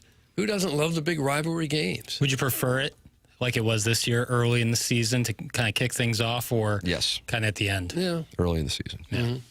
That's perfect. Mm-hmm. I agree. I just can't imagine what the argument is against it. I guess the only argument is we have to schedule 10 years in advance. We can't squeeze you in. Right. They got a BYU game in 2035 that's scheduled. They're traveling. Trash it. Provo? Ditch it. Yeah, to Provo. You guys going? Probably. You want to do a remote? I do almost every time they go to BYU, I make the trip out there. I hear that coaches from Kirkwood. Mm-hmm. Jackson, will you already start getting anxiety if we start talking about doing a remote from Provo? Oh, what do you think the technology will look like in 10 years for remote? It'll still probably drop. plug into your phone, probably. Some other show will start playing over ours. Yeah, that'll definitely happen. You could fast forward 100 years and that'll happen. I do not want to play a team whose most recent success is squeaking out a win at the 2023 Guaranteed Rate Bowl. Rock Chalk sucks. That's from Hooterville Regional's chief berating officer. That's a bad take. He doesn't want to play Kansas because they had a narrow win in a bowl game. Yeah, nonsense. Oh, any chance you can get to play Kansas, you take. Of course. I don't know. It takes 2 to tango. I would think they would want it too. Right. I don't know. I don't know if they did. If they'd have a jam-packed stadium every time they do. Yeah, you'd think. Create some interest for their program. Just saying. You're not sure they want that smoke? I don't think. They came very close to coming into Columbia and winning here, or there, winning at Columbia. No, they didn't, and didn't cover, and got outgained by like 350 yards. They didn't lose. Some would say they got that ass beat. No. Here we go. This guy's getting ready to go up I-55 north with he really is. 10 dog. They didn't lose 50-3. No, they didn't. If they got a receiver who makes a catch in the fourth quarter, they might win the game. Yeah, well, a lot of things could happen, but it didn't. I'm saying they're not completely overmatched. It's not an automatic L for them. No, but I'm just saying it's interesting to me that, like, since Lance Leipold got there, they got a lot better. Now they're, like, chomping at the bit to play Missouri. That's okay. I'm fine with it. Play. I don't care what the circumstances are. I just want them to play. Yeah. Doug, as you know, Shrimply Pibbles has opened up his bedroom to Gabe's new columnist, and he also writes, Tiger fans, who I don't agree with, will say there's minimal upside for Missouri and only upside for the Beakers. Tigers are always supposed to win. They get no boost from a victory over Kansas. That's Shrimply Pibbles. In fairness, Kansas basketball could probably make the same claim. And I'm as big a Mizzou basketball fan as any human on this earth, so... And if you're going by that reasoning, you would only want to play teams that you get a boost from if you beat them. Right. So you're going to schedule the hardest non-conference you possibly can? Right. That makes no sense. I think that's the perfect opponent for Missouri. An arch rival who you're probably going to beat. Yeah. That's perfect. Kansas and Illinois, I would love to, if they had like some sort of alternating deal where one year they play Kansas, the next year they play Illinois. How cool would that be? They should play them both every year. Yeah. Should be 2 of their non-conference games every year. Jackson sounds like a nasally cuckold when he says sure. Sure. I sound like a nasally cuckold. All right. Nasally cuckold. Yeah, something to work. It's so specific. Something to work on. Yeah, that's like you're at a hotel in the wintertime and you're in that extra chair in the hotel room. And it's got to be in the wintertime, and you've got sinus issues, if I have the sniffles, I'd probably be. Missouri outscored Kansas 36-10 after the first quarter. That's some Lime ace. Yeah, good. You read the box score. They didn't outscore them in the first half. Did you watch the game? That's what you got to say. Did you watch the game? Can't just read the box score. According to who? Arch said that to you? No. Is there a grandma today? Do we have a? There is, and it is coming up. I love that coaches are pushing back on, I don't even know, the barrier to entry in our industry, which really should be zero. Now that it truly is zero, and guys are getting credentials and just like getting their questions from their echo chambers, and coaches are just like, okay, the next one, Doug, comes from Dan Campbell of the Detroit Lions. Okay. He wasn't pleased with the question. That's not a guy you'd want to get too sideways with because he might just snap you in half. This reporter was really not pleased with the play calling in Green Bay and wants to see if they can go back to their old offensive play calling. Oh. It's like a message board unleashed at a press conference, and Dan Campbell decided to challenge him as opposed to. That is coming up next. It's TMA 101 ESPN.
This is Jackson with a Sports Center update, and that's brought to you by Saliga Heating and Cooling. Cardinals off today, back in action tomorrow evening as they take on the Milwaukee Brewers in Milwaukee, 7:10 p.m. first pitch. Andre Palante on the mound for the Redbirds. That was their Sports Center update, brought to you by Saliga Heating and Cooling, a Daikin heating and air conditioning dealer.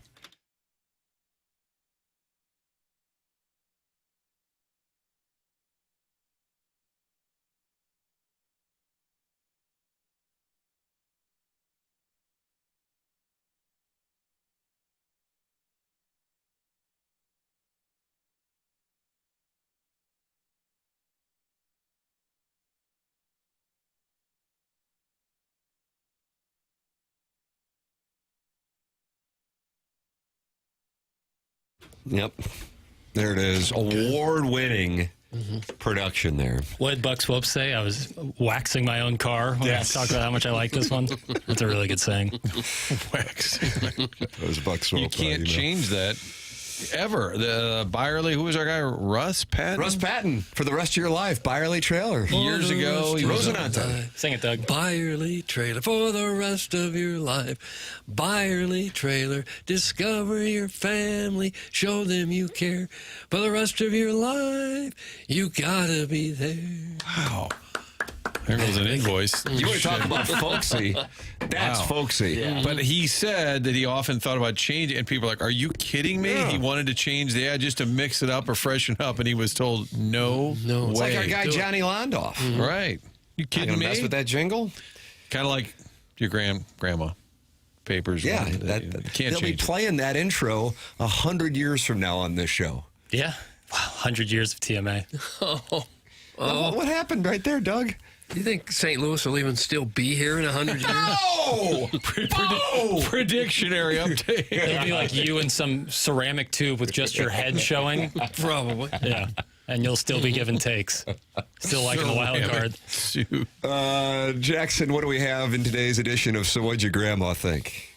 Dan Campbell was asked a wordy question. It's really all over. I really tried hard following what the guy was asking, and I was pretty lost. And safe to say Dan Campbell was too. The Packers beat the Lions. Of course, Detroit with a high-powered offense. It was held in check by a team that will be playing tonight against the Washington Commanders, Thursday Night Football. And Doug, this is what happens when you live in your Twitter mentions and on message boards, and then you have a credential. Take a listen. Okay. With just how good the offense was last year under Ben Johnson, people are just wondering, myself just included, would it have been feasible just to, even I know John's a different coordinator, but would it have been feasible to just, Jared talked about changes in communication, there wasn't a lot of pre-snap motion, would it have been feasible just to run the exact same offense as last year? What are you asking? What did Jared say? I'm saying your offense last year. Well, no, you said something Jared said, so let me hear it. Changes in communication. Yeah, but you said something about emotions and Yeah, I'm saying that would it have been feasible to, and people are wondering, the offense looks drastically different than it does last year. Would it have been feasible to just exactly run the exact same offense? So after one game, tell me what it looks like that's drastically different. Not a lot of pre-snap motions. Explosive plays weren't there. Wasn't as creative. Wasn't as. You didn't see any pre-snap motions in that game? As much as we've seen before. I want you to go back and look at all of our motions, pre-snap motions, fast motion shifts on the road. Okay. What did he say about Jared? I need to be, because it was a bit like Sarkisian and Arch Manning, where he said, hold on, you talked to Arch? And he said, well, Jared said, what did he say? Want me to play the first part again? Sure. People are wondering. It's one of the great.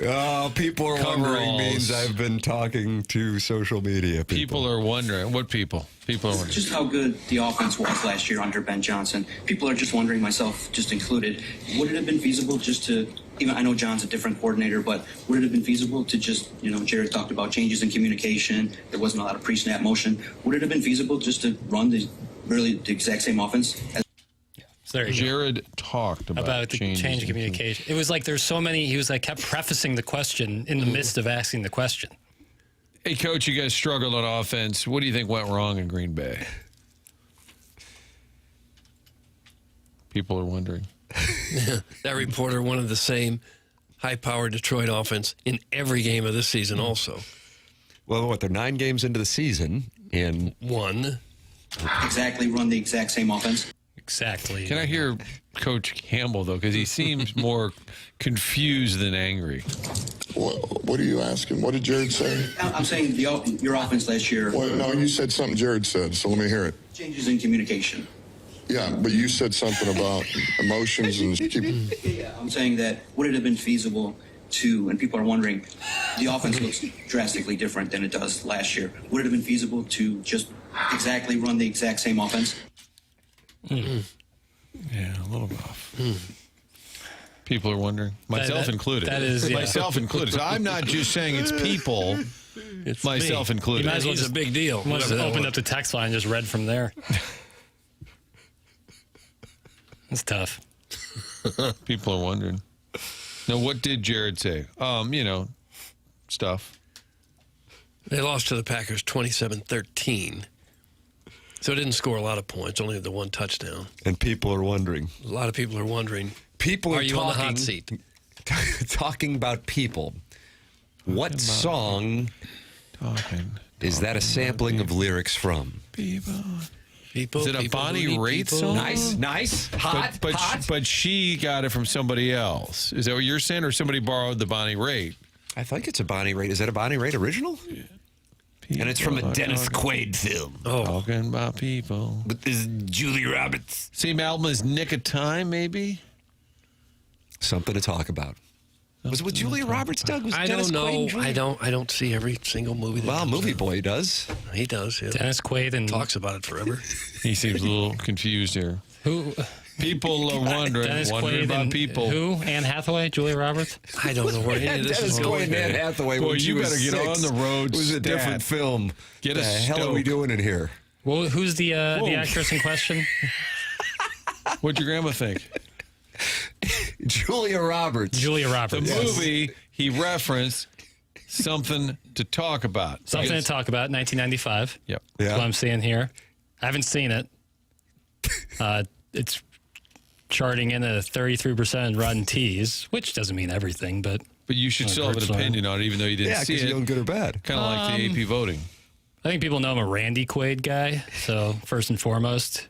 And then all goes back to Brokeback Mountain. I do love Julia Roberts. Mount Rushmore of Julia Roberts films go. Notting Hill. Wow. George Washington, Notting Hill, controversial. Aaron Brockovich. I knew you were going to say that. I love Ocean's 12. Second time it's been brought up. That won't be popular, but I really love Ocean's 12. Pretty Woman Yeah, Pretty Woman's not going on there. That's interesting. This Movie Boy, he's controversial, Martin. That's the one that put her on the map. Yeah, I'll go Pretty Woman. Okay. I feel like I'm being bullied into it a little bit. But yeah. Does he want to go Mystic Pizza? I do love Mystic Pizza. See? It's Movie Boy. And there was the one, the abusive Sleeping with the Enemy or something? Yeah, Sleeping with the Enemy. He would Pelican Brief. Kind of long, but, good Denzel. Okay. Doug John Hyatt wrote that song. I didn't need that information either. I don't have room in my brain for that kind of information. Will Ferrell's version in Step Brothers is peak of that song. Doug, Will Ferrell, John C. Reilly, I like Step that. Brothers. Yeah, I like that. That's my kind of movie there. I enjoyed that. What about Mystic Pizza? I don't think I saw that. Jackson likes it. It's fun. What's it about? Some late 80s loving. Some late 80s loving. It's a lot of hanging out, eating pizza in the summer. Really? Up in the Northeast. Yep.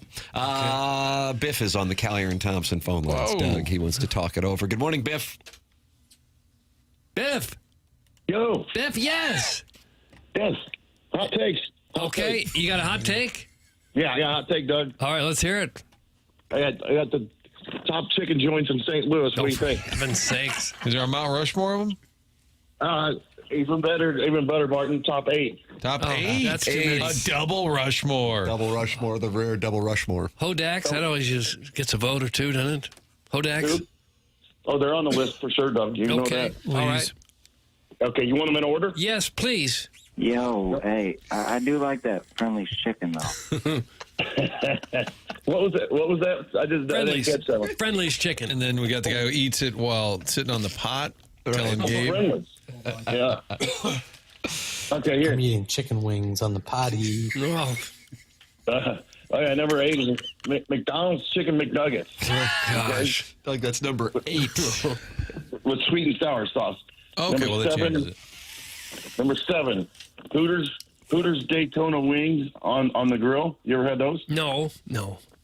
Oh man, after they take them out of the deep fryer, then they trash them on the grill with some Daytona sauce, which is like a sweet barbecue. Mm-hmm. Okay, here you go, Doug. Number 6, Kodak's fried chicken wings. Okay, yeah. There you go. Nice. With mashed potatoes and gravy. Mm-hmm. White gravy. Number 5, Quick Trips chicken sandwich in a microwave bag. That sounds great. Hold on, boy, this is a regular Gerard Kraft here. Come on now. Number 4, chicken sticks deep fried at Burger King. You ever had those? They look like chicken fries, like in a fry bag, fry box. No. Stop the fast food. Do a sit-up. Do something. This is for Tim. Yep. Banquet Number fried chicken. 3, coming in, and number 3 is Fenton Bar and Grill. Fenton Bar and Grill. What's up, Chuck? Man, those trashed wings at Fenton Bar and Grill, Doug. Forget about it. Okay. And I'll wash them down with some seasoned fries, if you please. Oh, will you? Oh, okay. Number 2, PT Strip Bar Hot Sauce Fried Wings. Oh, for heaven's Doug, I know sakes. you enjoy lunch there every now and again. Almost daily. Oh, they Lee's get Famous Chicken wings. going to get in there? Sure. Lee's Famous That's understood. Who? Lee's Famous Chicken. That's understood. They're on the honorable mention list, so they're in the top 10 for sure. All right. Okay, number 1, wait for it. Buffalo Trash Wings at, wait for it, Salt and Smoke with a side of deviled eggs. I'll wash it down with deviled eggs, Doug. Tom Schmidt, friend of the program. Yeah, literally chicken and egg. Mm-hmm. What is that? Is that Kirkwood Salt and Smoke open up yet? I don't think so. Tom, when's that opening up? Their wing sauce is elite. God, that's where Bar Louie used to be, right? That's right. Yeah. Right across from City Hall there. Next to that Caldi's kind of... By the fountain, by the railroad Crush track, Red, maybe across the street from City Crush Hall. Red, nice play. Waffle fries. I've seen that Joey Vitale. Bar Louie closed. I didn't know that. Huh? Yeah, the one in Kirkwood did. Oh, I think they all closed. There was several of them. So let's see. I like, Fenton Bar and Grill, Salt and Smoke. You're kind of keeping it local, but then you weave in some Burger King and McDonald's. I'm kind of surprised. Well, you gotta go what sells the most, Martin. It is what it is. Okay. Yeah. And then the PTs, was it a special sauce you said? What did you say about PTs? Yeah, it's the sauce. It's the sauce, the way they cook them. Yeah, and the fact you got girls in the background without clothes on, that helps. Cut that off. Do you go there often? Every other Saturday, me and Gary go there. You and Gary. Gary just got taken down. Martin, Gary wanted to end the interview and then said, Gary, come back. Oh, yeah. Oh, yeah. Yeah. They got a good cheese stick, too. There's nothing wrong with a good cheese stick, right, Jackson? Good cheese stick. No doubt. I love it. I don't know why Jackson was queried about the cheese stick. Happy to answer. Love a good cheese steak. So all of you. Here. I like what Jackson said about Gary, come back. No, you. Sorry, Biff. Please continue. Gary, come back. Gary, we need Gary back. Just can't play that enough. Biff, did you go to the Mizzou game? Biff, did you go to the Mizzou game? No, I didn't make it up there, but I watched it on television. It was a good game. Okay. Mm-hmm. Yeah. As opposed to watching it through the fence. You watched it on Noddle gang. Because I met Biff at the game last year. That's why I asked. Sorry. Oh, you met my brother. My brother is friends with your I'm sorry. nephew. I met relatives of Biff's. I'm sorry. Conflating. You met the Biffettes, yeah. I like that. I like that a lot. I like what Jackson said about this. My number one choice. He called it what'd you call it, Jackson? The chicken and the egg. Yeah. The smoked deviled eggs with the what's it called? Salt and smokes. Salt and smokes. Couldn't say it better myself. Yeah, salt and smokes with a side of deviled eggs. Yeah, buffalo trash wings at Salt and Smoke with a side of smoked deviled eggs. Yeah, that's where the real deal is. Yeah. Mm-hmm. He's got a hint of Rudy, got a hint of Larry Nickel. What's going on, Biff? Jackson's banned Larry Nickel from the show. Oh, I'm just high on life, Martin. I know. I like it. I think Biff figured out the only way to get through is to offer a Mount Rushmore. and then Chairman said, we've had enough of these. He said, all right, double Mount Rushmore. So to recap, it was the top 8 places for chicken in St. Louis specifically, Tim, including McDonald's. Yep, that's right. Number 8, Hooters, Hodak's, Quick Trip. Then I can't read my writing on the 4th one. Fenton Bar and Grill, PT's, and then Salt and Burger King was on the list too. Yeah, and then yes, you're correct. Yep. Mm-hmm. Yep. Clip that off. That needs to be clipped off. Have that handy. Thank you, Biff. Yeah, yep. Bye-bye. Well, all right, Biff. There you have it. Doug, isn't it nice to get a double Mount Rushmore, including Burger King and McDonald's? Right, Quick Trip. Quick Trip. He just keeps it real, just so folksy. Yeah, down to earth. You can't deny that. I think Fenton Bar and Grill, Salt and Smoker. Oh, it's kind of, yeah, we're on the list with what? Who else made the list? Doug, would Mark Milton be on your list? I think he would be. Oh, he would be. He'd be on anyone's list if you have any kind of tax problems, need your taxes done, or need help with some sort of IRS issue. If you've got unfiled tax returns or tax liens, bank levies, wage garnishments keeping you up at night, or worse, you could be facing IRS criminal investigation. If so, you should contact STL Tax Lawyer Mark Milton at stltaxlawyer.com. Mark Milton and stltaxlawyer.com provide a local and holistic approach to tax resolution. Mark started his legal career with the Department of Justice Tax Division in Washington, D.C., where he represented the IRS in tax cases throughout the country and received the DOJ's Outstanding Trial Attorney Award. This guy is one of the best in the country, and he now helps individuals and small businesses solve their tax problems right here in St. Louis. If you have any kind of IRS issue, contact Mark Milton at stltaxlawyer.com today. You'll be saying, no, sir, I am not guilty. Yes, sir, I am with Milty. Remember, the choice of a lawyer is an important decision and should not be based solely on advertisements. You're welcome to call in like Biff, and the Callier and Thompson phone lines, 314-974-0101. Save that number in your phone, and then you can also save this number in your phone. The Air Comfort Service text inbox, 314-399-9646. And, of course, email in for the Designer Heating and Cooling email today, the morning after at InsideSTL.com. Contest winner today receives 2 tickets to Blues and Brews, which is a week from tomorrow at the Anheuser-Busch Brewery. Get fired up for the blues season at this outdoor street party featuring live music from the band Perry, plus appearances by blues players and alumni, food trucks, on-stage festivities hosted by Chris Kerber and Joey Vitale, and more. Tickets on sale now for Blues and Brews, presented by Bud Light. 101 ESPN, 92.3 WIL, and Scott Lee Heating Company. Find all the details at 101ESPN.com. You can also find all the details on the Lemmings Open. That is taking place, Jackson, am I correct, 3 weeks from tomorrow? Is that right? Yeah. Is that the math? 3 weeks from tomorrow? 3 weeks from tomorrow. 2 weeks from tomorrow, I'm sitting in a hotel room in Las Vegas with the blinds drawn and eating In-N-Out, watching the Ryder Cup, and the happiest person maybe in the world. Yeah, I could see that. Not a soul around me. Not one No way to access me. Not one ultraviolet ray. No. In your darkness. Yeah. It's a long way to go to just sit in a hotel room. Oh, but then I can take a little elevator ride down to the casino, because there you don't have a guy who's got his video poker agenda holding up a whole thing for what people voted for. So I can do it there, and I can have my 5-star restaurants. Oh, Doug, I can't wait. I can't wait. But 3 weeks, I can't wait for the Lemmings Open. I might pull my son out of school to play in it again. Oh, my word. It's a sharp play. Yeah. It's going to be a lot of fun. Well, he runs revenge on you because he's mad you beat us. Yeah, the only person to ever get mad in a scramble, the 7-year-old. I'm a man without a team, so I got to... Oh, maybe you can pair up. Maybe I can do some recruiting, see who I can bring in. Oh, what if you got sweet Kai? He's not much of a golfer. No! Not much of a golfer. But I got some people I could hit up. I bet he's got soft hands. Small hands. Is that right? Yeah. How small are these hands? Pretty small. Great guy. Love him like a brother. But And he was able to marry a very attractive lass, even with the small hands. Yeah. Well, he's got a great heart. Oh, does he? Hey, he's a handsome guy. But he's just got small hands. Everyone's got their thing. Yeah. Everyone's got their thing. No one has it all. Can't palm a basketball. No. Can you? Yeah. Oh, can you? Mm-hmm. Could you dunk it? Senior year of high school. Yeah. Really? Mm-hmm. You poke on Tatum? I never poked in a game. You need to play for that. But you got some tick. Not as much as I'd like. Wow. I'll tell you what, Shrimply Pibbles is farming out his wife today on this program. First to Gabe's new columnist in his thirst trap. And now he says wifey will join you, Jackson.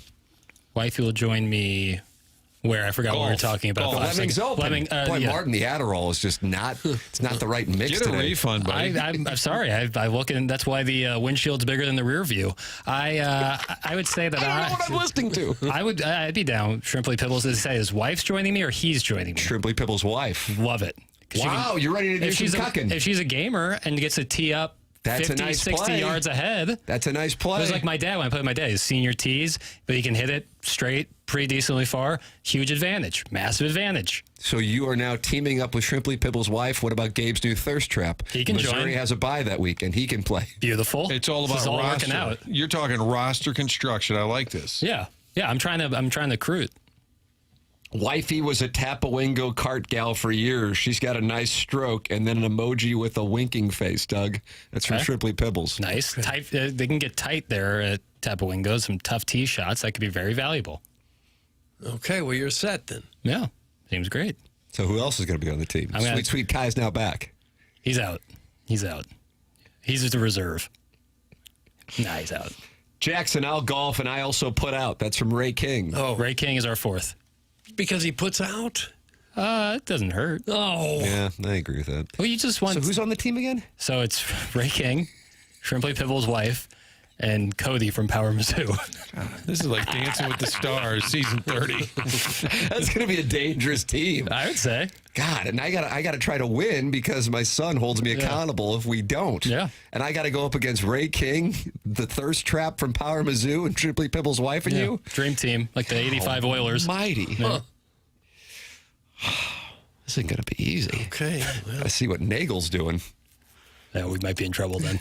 I've seen that man hit a ball further than I've ever seen a human hit a golf ball. Doug and Martin, are you going to play? That's from the 314.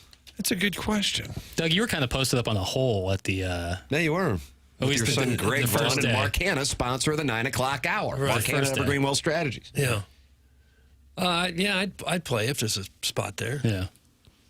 My game is in a horrible place right now. You just had an ace like 2 weeks ago. You know, blind squirrel finds an acorn every now and then. I invited you to join me and Chairman Steve today and his buddy Jay, who's a wonderful, likable sort. Is he? Is it going to be like really nice today, like mid-80s? Warmish. Yeah. Oh, yeah. Boozy is bidding to play with Jackson. $35 for Piddles to be on Boozy's team. How about that? And then a moment later, $40 for Piddle. He's bidding against himself. Fool me once. I ain't doing that again. Here's what we're going to offer you. I will raise that a little bit. Okay, we'll give you a little bit more. And then a reduction next week. You'd be surprised to find out, Martin, that I was tasked with tracking all these bids to these imaginary promotion that was being run at that time. Oh, boy, that did not play well. Right, I'm going to clear my skill. What's the date again, Tim? I should know this. October 3rd, Oak Valley. Friday. It's where we had the Dotem. Great layout. I was really a big fan of that. And we say Peevely, Missouri, and you go, well, that must be a day trip. But Doug, it's like what did we just 15 minutes maybe from 270 and 55? Yeah, I think that's what we did. did. 55. It was. It was great. I drove home through traffic. So I had to get to a rehearsal dinner for a wedding, and even in traffic, it wasn't that bad at all. It's a wonderful layout there. Big fan of that place. So that's where we're doing the Lemmings Open. You can sign up, get your foursome together. It includes Donut Drive-In for breakfast, Lion's Choice for lunch, and Small Sliders for dinner. Has anybody had that yet? No. Because I think they might have waffle fries, so that intrigues me. Yeah, it seemed like holds cats up better. Yeah, we were talking about that. They have Smoss. They have the Smoss. Right, Doug, you like that Smoss? I want to try that. sauce. I want to try that. Okay. I also, do you get extra seasoning on that Lion's Choice roast beef? I do, actually. Yeah, it's the play. It's got to be the play. And then you get all your Michelob Ultra all day long. And we're partnering with Birdies for Bipolar. Maybe I'll get Nagel and Michael Wellington and me and my 8-year-old and go up against you, Ray King, this thirst trap from Power Mizzou, and Shrimply Pibble's wife. Yeah. I'm going to need to see some tape on my players to determine if I want to lock in that roster. Because 2 of those guys can shoot like 61. So that's right. And that's, of course, I'm speaking about Tim and Nagel. Thank you. Yeah, Welly, sorry. I'm going to shoot 61. I have it in my range. What do you think? Right. You gotta coerce it out of them. Thank you. I see. I would invite Joey Vitale, but I know he hates golf. Hates golf. Which is weird. Golf. Saw my wife at child pickup and immediately goes, "Oh, where's Tim?" She goes, "He's out golfing." Then he immediately launched into golf again. This guy is becoming a problem, and he's messing with my family. I bet these takes weren't popular in the room when he was in the show. And in the alumni world. Yeah, I know. Sid the Kid does play. I saw him do one of those videos with Ryan Whitney and Biz, Spin Chicklets. Oh, God bless. Probably shoots 87 on purpose. I could see that. Weirdo. Yeah, I can see that happening. Email in Design Air Heating and Cooling email today. Blues and Brews tickets. That's the prize for today's Design Air Heating and Cooling email of the day. The program's called TMA. It's presented to you by Brown and Crouppen on 101 ESPN.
Yeah.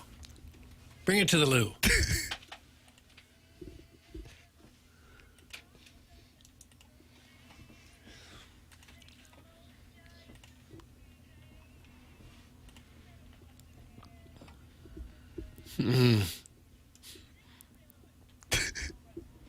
Series, baby.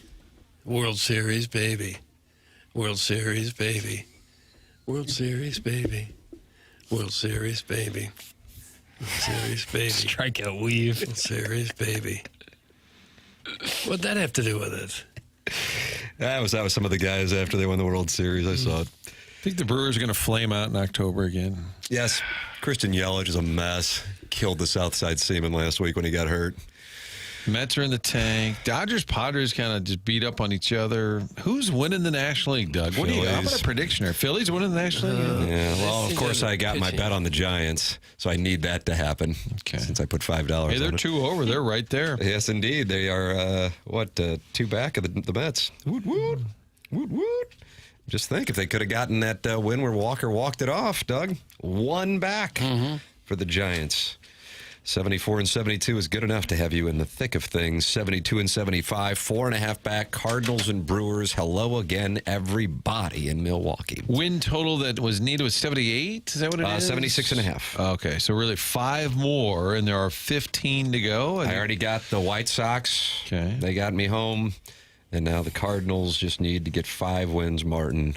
And at that point, the Tam Avenue Capital Partners might be able to stave off a cash call for another week. 5 and 10 down the We're counting on South 77 Florida. and 85. They could have a very rough road the rest of the way. The Cardinals have to play 2 series against Milwaukee. The Reds are in the playoff hunt. The Giants and the Cubs. All of them are going to be playing every game like it's the playoffs are on the line. So I can't tell you on 5 and 10. Is that the motto for the Tam Avenue Capital Partners? Staving off cash calls since Exactly 77? Right. That's exactly right. Staving off cash calls. You're welcome to get involved in the program. 314-399-9646. That's how you can text in to the program. You can also call in. Collier and Thompson phone lines 314-974-0101 or email in for our Design Air Heating and Cooling email of the day. Doug, you know something about that Seth Goldcamp, don't you? I do. Martin does. I would imagine you have to. Well, I do, because he's been out to my house and his people have been to my house. That's who you want working on your air conditioner or your furnace, if that's where the problem is. Design Air, been around a long time. They know what they are doing, been around since 1904. Any kind of problem with the air conditioner, any kind of problem with the furnace, they are your go-to place to shop for your HVAC equipment. They believe in honest work. You're never going to be sold something that you don't need, whether you're dealing with the cold or the heat, and the heat's coming back this weekend. They've got your back with dependable service and no pressure solutions. Might also be a good time to get that furnace maintained. A little checkup there before the cold weather arrives. Visit designairservice.com. Schedule your service today. Design Air is comfort you can count on since 1904, and they are also home of the handsome repairman.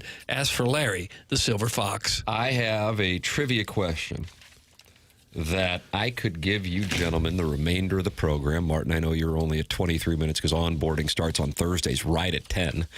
But Doug, an hour and 23 minutes. Okay. And I don't know if you could wind up giving me the answer. The hottest offensive player, and I'm not talking aesthetically, so let's not do that today, okay? Let's be better than that. The hottest offensive player in baseball over, I think you could probably say the last few weeks, who was a member of the Cardinals in Jupiter, Florida. Who was a member of the Cardinals? This year in Jupiter, The hottest Florida. player with the organization. Yes. Herrera. No. And you said I could guess forever and I'm not going to get it? Yes. Oh, well then. Michael Hellman. Yes! Friend of the show. Michael Hellman is on a tear, Martin. God, MIZ. Bring him up. Bring him up for the stretch run. He's with the Rangers. Got away, Doug. Get him. Trade for him. Whatever it takes. Big Get him Nebraska again. guy. You got him to do the MIZ, and I saw him in the clubhouse after that, and he really regretted it. He has been on a tear. Now, I don't know how many people are aware that he was playing baseball, but he has been for the Rangers. He had an 856 OPS in July. He had a 1,093 OPS with the Rangers in August. Jesus. And Doug, over the last, 3 games for the Rangers against the Brewers, He went a combined 4 for 9 with 3 runs scored, a home run, and 7 RBIs. Why does this keep happening? Michael Hellman, who is like a courtesy guest that we had on to, I don't know, Martin, you can explain it. The great Chris Tuno, media relations, came up to me and Jackie in the clubhouse, and he said, all right, I got an idea, guys, because we were trying hard to get all the big names. Planting seeds left and right. Yeah, and just saying, hey, we're doing the show here, and some of St. Louis is listening back home. A lot of chuckling. And he came over and he said, going to just pitch this one. I know people are saying we didn't do anything this offseason, but we did sign Michael Hellman. And I kind of laughed, and I go, oh, you're serious? I said sold. Sold. Papers at that point was trying to check some boxes and fill some quotas. I would have taken a custodian or two at that point. I was dry. He said, what about Hellman? I said, okay, maybe not this hour, maybe next hour, maybe 10:20. We were trying to negotiate the best time slot for said Hellman, and then he turned out to be a delight.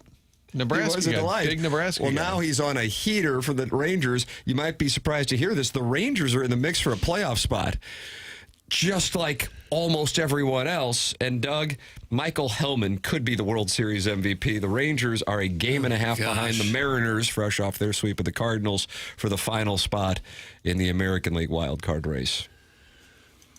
The Rays are 72-73. They're 5.5 out. Well, I guess all you can say is good for him. Well, last night the Burgertron. Jake Berger hit 2 homers last night. For the Rangers. Fire up, CB. Berger. Well, I think the org as a whole is in a pretty good spot. I don't know that it is. They got Hellman playing center field. You'd rather have him than Garrett Hampson? Get out of here. I don't know. I thought they were like the same guy. Yeah. So in Monday's game, didn't realize this, today's Thursday, Hellman hit a grand slam and also an RBI double. He had 5 ribs on Monday night. How about that? For the record, I don't know how many people are aware of this. We probably should have spent more time on it. Buried the lead, especially when it's 72 hours old. The Cardinals DFA'd Garrett Hampson. Oh, Hellman has 5 homers. Might explain the sweep. He has 5 homers in just 55 at-bats. So he could break Bond's record. Well, that's like a Babe Ruth or Barry Bonds pace, yeah. One every 10 times you come up or so. That's going to be a story. Mm-hmm. 17 ribs. He'd be our cleanup hitter. So Michael Hellman gets DFA'd by the Cardinals, and then he's going to break Barry Bonds' record. Would it surprise you at this point? It would be an absolute, perfect analogy for how it's been the last 10 years. Mm-hmm. What happened with the Rosarena? Well, I think you should look at Hellman, too. Yeah, well, why would you sign Hampson if you had Hellman? Well, at the time, Hellman was already gone. Yeah. So why would he already be gone if you had a need for someone like Hampson? John Mazzeo could be in studio on December 24th. 13 days, Doug. 13 days. All right. Hold his feet right to the fire. It's just a year where everything they do falls apart. Yeah. They try and nothing works. The Cardinals don't even have a grand slam the whole season yet. That's from Jeremy Hodge. Is that true? It's a hell of a fun fact from The Cardinals don't have a grand slam? And I heard the other day there's not been a no-hitter all year. No so far this year. Yeah, that's unusual. Statistical oddity. Yeah. The Cardinals really have no grand slams? I'm going to find that out. I'm not sure they've ever had the bases loaded. Doug, they went 2 for 22 with runners in scoring position last night. Yeah. And lost a tough one. If you didn't stay up and watch it, the Birds got clipped. 4-2 in 13 innings. The Cardinals are one of 2 teams that have not hit a grand slam this year. Oh. The other team? Well, can we have initials? I can give White you Sox. No. Rockies. Wrong division and league. Well, I mean, it's just a wild guess. Marlins? No. What are the initials? They're kind of the Marlins of the West. The Marlins of the National League West? The Marlins of the West. I don't like the clue. No, but that's Angels? a good guess. That's a good guess. Good Angels? guess. No, they're not no, good guess. A's? The Rockies? No, the A's have to in that ballpark this year. No. The Marlins of the West. Diamondbacks. Bingo. Diamondbacks just for in the World Series. I don't think they're the Marlins. Bad clue. Well, no, they're usually and not also, so. just like every other team, They're in the mix for a postseason spot. They're a game ahead of the Cardinals. They're 3.5 back. They could win a World Series this year. Here's my point. Usually not in it, usually not great, but when they go to the playoffs, they win it all, just like the Marlins. Okay. Don't they have one World Championship? Yeah, but they went to one 2 years ago. They either go They didn't win it all. So if they make the playoffs, they either win it all or get right there. Do you talk to or Arch? they don't go to the playoffs. What'd Jared say? Yes. Did you talk to Arch? No. I feel great about that. The Marlins of the West. And I'm like, who in the hell could the Marlins of the West I feel great about that. And what was the actual question? Oh, the Grand Slam question. They have not hit a Grand Slam. The Diamondbacks have not. Okay. Okay. Who's hit the most? Oh, I'm sorry. Oh, no. This is really bad. There's Diamondbacks. The Diamondbacks have actually hit the most Grand Slams. Oh, my God. They've actually hit the most Grand Slams with 9. Oh, that's because they're the Yankees of the West. 9 in 1 year. That's why. It won't tell me who the other team is. No, the Diamondbacks have hit 9. Doug. The AI is holding out. Somebody says it's the Royals, not the D-backs. Yes, the Royals is correct. Oh, gosh. All right, my bad. It's just a horrible little segment. And I thought it was good. And they're the Guardians of West Missouri, the Royals? They're the... Oh, here we go. This is going to be hard to... They're I don't know. They're the Baltimore Ravens of the Midwest. Baltimore Ravens? It seems like high praise for the ball club in Kansas City. Yeah, maybe that's too high. Gosh. The Diamondbacks of the Marlins of the West? The hell's this guy even talking about? I don't know. Some big toughs. Boo this man. Boo! That's from Murph, the Barbarian. The Royals are the Raptors of the Midwest. Raptors, Doug. You remember Kawhi? Yes. And he had the jumper over, trust the process, and it bounced, and it bounced, and it bounced, and it fell. Here's a little pop quiz. What player has the most career Grand Slams? Little pop quiz. Can you give an era? It was Lou Gehrig for many years. It's not anymore. Okay. He did it just in the last, I guess, 20 years or so. Piazza? No, sorry, no. Bonds? No, sorry, no. Oh, geez, that was a good guess. Well, this guy A-Rod? played for the Marlins. Yeah, A-Rod is correct. 25 career Grand Slams. Wow, you're back. Jackson's back. A-Rod is kind of like the Manny Ramirez of Canada. He is the Alex Ovechkin. Oh, no. Of baseball. When this guy gets into hockey, all bets are off. Pujols hit 16 Grand Taters, same number as Babe Ruth. Wow. Fun fact. That's a lot. That is. I'd like to see his career average with the bases loaded. A lot of conversion there, Martin. Who are the Orlando Magic of the Upper Midwest? Thanks. That's from the amateur proctologist. Well, that's a good Timberwolves? question. Maybe the Minnesota Wild. Timberwolves is a great play, Doug. Thank you. I thought we were converting sports. I'm sorry. When you say Upper Midwest, that's the what Twins. they call The themselves. Twins. So we're just doing geography here. Magic of the Well, he said the Upper Midwest North. Yeah, I'm glad you're not driving because whatever your meds are, just let him be in the back. Yeah, today. Frog Daddy. Maybe let Jackie take a nap. The North remembers. Oh my God! You do need to be studied. This show is the Nickelodeon of radio. It's from the 636. Think about Nick it. at Night. That? Think about it. Nickelodeon. You ever watch They had Nick at Double Night? Dare. Nick at Night, sure. You can't do that on television. Was that the show? And if you said I don't know, they had green slime. And Alanis Morissette was on that show. Am I right on that? Alanis Morissette was on that. I wish I could help you. Was Fear Factor on Nick at Night? Fear Factor was on NBC with Joe Rogan. Joe Rogan, right? Yeah. He was in studio with us. He was. So Joe that goes Rogan? back to 20 the morning plus years grind. ago. He was appearing at like the Do you pageant remember or who something. he was with when he was in studio with us, Martin? God, I thought that was the morning after era, so it goes back that long. Well known. Comedian? Absolutely. Not Jimmy Walker, no. One of the most famous skits on comedic television in the 21st century. How about that hint? How about me? How about how great I am? Stop the is it Charlie self-limiting. Murphy? Yes! Martin's having a big segment with the answers. And he got Michael Hellman and Charlie Murphy in the same segment. Didn't get Charlie the Marlins of the Murphy West. is like the Kevin Nealon of Baltimore, right? That's pretty good. Didn't make any sense. Yeah, Joe Rogan was, and he was appearing, I believe, at the pageant. That's right. The Dave Chappelle Show, Doug.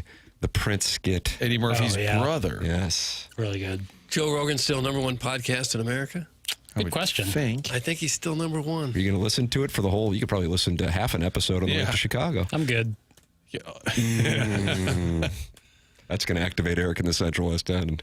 Hey, people like what they like. I don't know. Yeah, that's true. I got other things. I got other things to pod. Who would have ever thought? Can you believe? Oh, dude, seriously, we should be on Mars right now. No, they're growing these new plants up there. You can live forever, man. Just move to Mars. Rogan's one on Spotify. Yeah. Then there's Movie Boy. Daily. I don't know. Boy, there's a lot of activity in my phone right now. Number one, Tom Schmidt from Salt and Smoke. Hey, we got answers. Celebrating his win on the Biff list. Biff list choice, editor's choice on the Biff list. I'm getting intel that it took a rando dude eating wings for TMA to finally say a nice word about Salt and Smoke. Better late than never. Wow. Cutting. But fair. Cutting. I ate the new Salt and Smoke in South County. I think it's new. I hadn't seen it before. About a month ago, it was outstanding. Give me that brisket. That's why I was asking Tom, who still hasn't answered my question, when the one in Kirkwood's opening up. Because I don't leave a 1 mile bubble. I can't. Well, security reasons. That's the main thing. That's the main thing. That's exactly right. And then KG in O-Town, Chairman Kurt to you, just texted me, just passing along, but this Keith guy is calling in incessantly and has a question for Martin. What's going on, Chairman? Every single time this phone rings, hey, it's Keith from Milwaukee. South Milwaukee. Whatever. And Chairman Kurt is not happy. I've been there, brother. I hear Kurt answer the phone and I can hear the sigh. Yeah.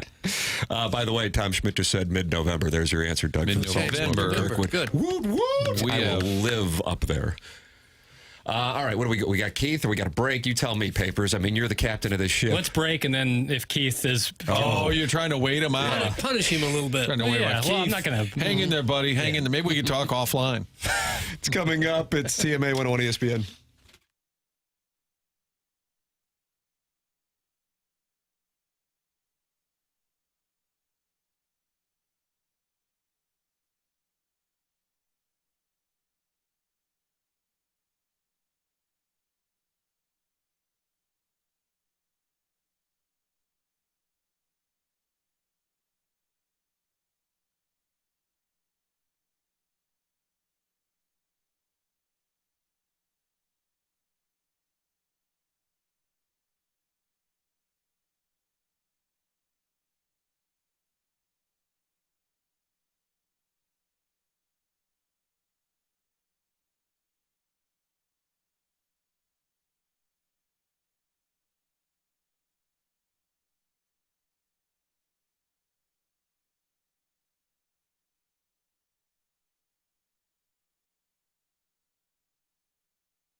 we got going on here?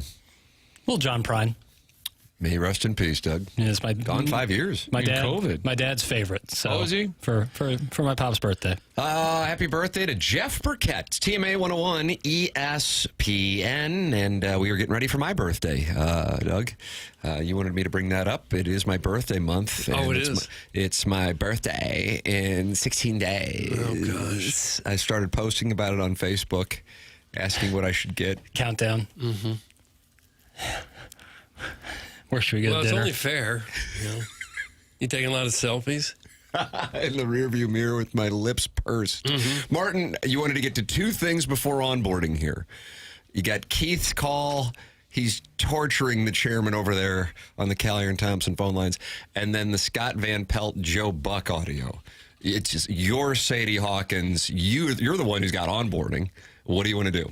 I'm very intrigued with this Joe thing because I didn't even know it existed. But I think, Keith, we got to knock this out. We just got to knock it out. Keith from South Milwaukee, welcome to the show.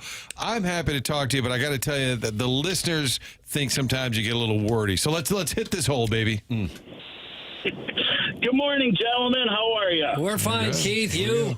It's not going to happen. Oh, loving life. Loving life. All right. Well, what's on your mind? Happen. But Tim, by the way, my birthday is in 16 days. Well, that's what I said. And that means we share a birthday. wow. Me, you, Bo Hart, Gwyneth Paltrow, and Avril Lavigne. He was a skater boy. She said, "See you later, boy." My birthday in 3 days. Yeah. How about that? Keith from South Milwaukee, Tim from South St. Louis. Think about it. It's all happening, Doug. Yeah. So my question was, a couple weeks ago, I went up to American Family Field they had the ceremony for Bob Uecker, and it was a great ceremony.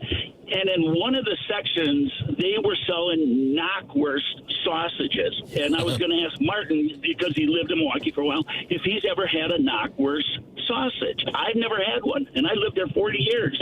I believe I have, but I don't remember the difference in a knockwurst. Is it spelled K-N-A-C-K, or is it O? Is it? I'm not. You know what? I'm not sure. But when I asked the lady, she said that K-N-O-C-K-W-U-R-S-T. Okay, it's a worst for sure in the Brat family. Worst. But I think I have, but I don't know. I apologize, Keith. I don't know the difference. Maybe Biff has a Mount Rushmore of knockwurst. Oh, that'd be fun. Yeah, and it's because it tasted like a bratwurst, but it had like some garlic in it, and then they put the sauerkraut and the stadium sauce on it. It's fantastic. But my next thing is talk about LL Lance Leipold, okay, former quarterback when I was a freshman. And our starting fullback was Jeff Jagosinski, and if you look him up, he was a head coach at Boston College for a couple of years. Yeah, and what a backfield that is. So you had Lance, Kansas, and Lance, and then Jeff at the Boston College. He turned that program around. He was going to get a head coaching job. The Browns maybe were going to hire him? Yeah, and he got blackballed because the Boston College came back and was going to give him a raise, and they found out that he interviewed with the team, and so now he's coaching up in the Canadian Football League. Oh, yeah, Jeff J-A-G-O. I'm tired of this story. Okay. Jago, yeah. All right, buddy. Thank you for. I'm going to just try and save you. Thank Martin you for. I'm landing trying to help. Trying to help. There you have it. All right, Jeff Jagosinski. I remember that. I think the Browns were going to hire him. Then he got away. Anyway. But you've never had the knockwurst? No, I have. I don't recall. It says here it's made primarily from ground pork, veal, or a blend of pork and beef, seasoned with garlic and other spices. Sounds pretty good. Yeah. I got to say, maybe an unappetizing name, but it sounds like a wonderful treat. I'd like it sliced up with a little toothpick maybe and some dipping sauce. I don't like this, though. It says it's named for the knock or crackling sound the hog casing makes when bitten into. Oh, Bill. I like the snap. I The guess. snappy casing. It's more pungent than bratwurst. Good God, get this Milwaukee fat off the air. Please choke on a knockwurst. If one doesn't get the job done, insert one additional every 2 minutes until asphyxiation occurs. Doug, that's Carlos Spicy Wiener. The acid reflux I get from a hot dog or any hot dog adjacent, cased meat is encased meat is intense. God, look at the text inbox. Like if I had to eat 2 hot dogs, my esophagus is on fire. Well, you should never eat 2 hot dogs. That's maybe a year's worth of hot dogs. That's emergency food. There's nothing else, and I'm dying over here. Emergency Then you have a food. hot dog. Tim, top 4 emergency foods. White Castle, that can be an emergency. I was thinking like crackers, like emergency. Oh, like you're I'm talking about like a crave. Maybe I'm thinking craving. You ever been so hungry that there's some extra croutons left over for your salad, and then you eat them like potato chips? There's a single guy right there. Yeah, it's bachelor. What's in the pantry? Bachelor dining. All right, now get to the Joe Buck, pardon my take, Scott Van Pelt thing. Yeah. Nice. Situation. Do you still hate SVP? Yeah. I mean, detest him with everything I have. It's so funny how, and you're referencing something that was maybe 2 years or 3 years ago. Yeah, it was a big moment. Yeah. Yeah, I but think it's about it so every day. dumb because people are like, they just got into it on TV. I'm like, okay, let's say I did not like Scott Van Pelt. Do you think I would do that on national TV? Nah, too much. I would not. Okay. No, he was like the one guy I knew at ESPN before I came there and felt like I could joke around with. But I don't know if you know this, but certain portions of the internet and social media don't really get jokes. They don't get irony, yeah. They don't get subtlety. They don't get nuance. They don't get sarcasm. No, I mean, no, he's my guy. Oh, so there never was a feud. There was not a feud, but there was. So. It was an exchange after Monday Night Football where they were clearly joking around, but because Doug, some, as Joe referenced, didn't get the joke, there were talks of Joe Buck and Scott Van Pelt being sideways, even though I believe they've known each other for a long time. Oh, what do you got here, I have the audio. Here you go. Here you go, Martin. Okay, here you go. then. Well, yes. That's it. I get one question. That's all. Yeah, you know, I decided tonight, Joe, that I wanted to talk to Troy more than you. I know, but I have to awkwardly stand here while he answers All right, questions. you want me to block him out here? Ask me another one. Come on. Yeah, but it was warmer tonight. It was warmer tonight, wasn't it? Huh? Warmer? It sure was. Yep, inside. Inside, yeah, that's good. Thank you. That was my second question. Yes. Did you have a good Christmas, it was warmer Joe? inside. Was it a nice Christmas? I had a good Christmas. Yeah, little boys had a nice Christmas. I appreciate it. One got a drum set, one got a guitar. That's why I'm happy I'm in Indianapolis tonight. Yeah, but you got that private jet money, buddy. You'll get home by 11. 11 local. Yeah, but don't tell Michelle that. I'm going to milk this for another couple of days. All right. Exactly right. This is really getting awkward, and secret. I'm going to segue out of it. Boys, Happy New Year. It's your show. Sounds like he's really sideways. I didn't realize it was. I thought, God, that's really asinine that people thought it then. Hell, I don't know. You know what, Doug? Watch this. I give up. Norm? That was my Norm Stewart with the officials. I give up. If you really thought those were two people arguing and didn't like each other, you should just throw the remote away. Don't watch TV anymore. You don't deserve to. And Gordy threw the remote away, we think? Gordy stole the damn remote. Stole the damn remote. I don't know what he's doing with it. I had to buy another one on the Still haven't internet. found the one he took? No, he took it. Oh, I'm sure he took it. Wow. I had to buy a new one. You might never find that remote again. I don't think I will. MD 2020 is in the Michelob Ultra YouTube chat, and he says, people are so dumb. That they are. And it only takes one or two of them, even one of them, to just write that on Twitter, and then someone else picks up on it and spreads it around a little bit. And you can write your article and say, people on Twitter are saying Scott Van Pelt and Joe Buck had a disagreement last night on SVP Sports Center on ESPN. One user said, look at what happened with Joe Buck and Scott Van Pelt. Sources at ESPN have not returned the New York Post's request for comment. Ooh, silence is deafening. Thank you. And then you get a hologram behind you and you wear a headset and talk about it. That's correct. And then people click. And that upsets Jackson. And people click. And that's the person who said, I don't know anything about this topic, but I'll still comment anyway. Pontificating left and right. Yes. A whole lot of that going on. I think we're in the worst industry in the world. I think I've just decided that. I think I'd like to announce that right now. Well, the rat bastard business is not a good one. Where you got to go around at night clubbing rats on the head. Where'd that come from?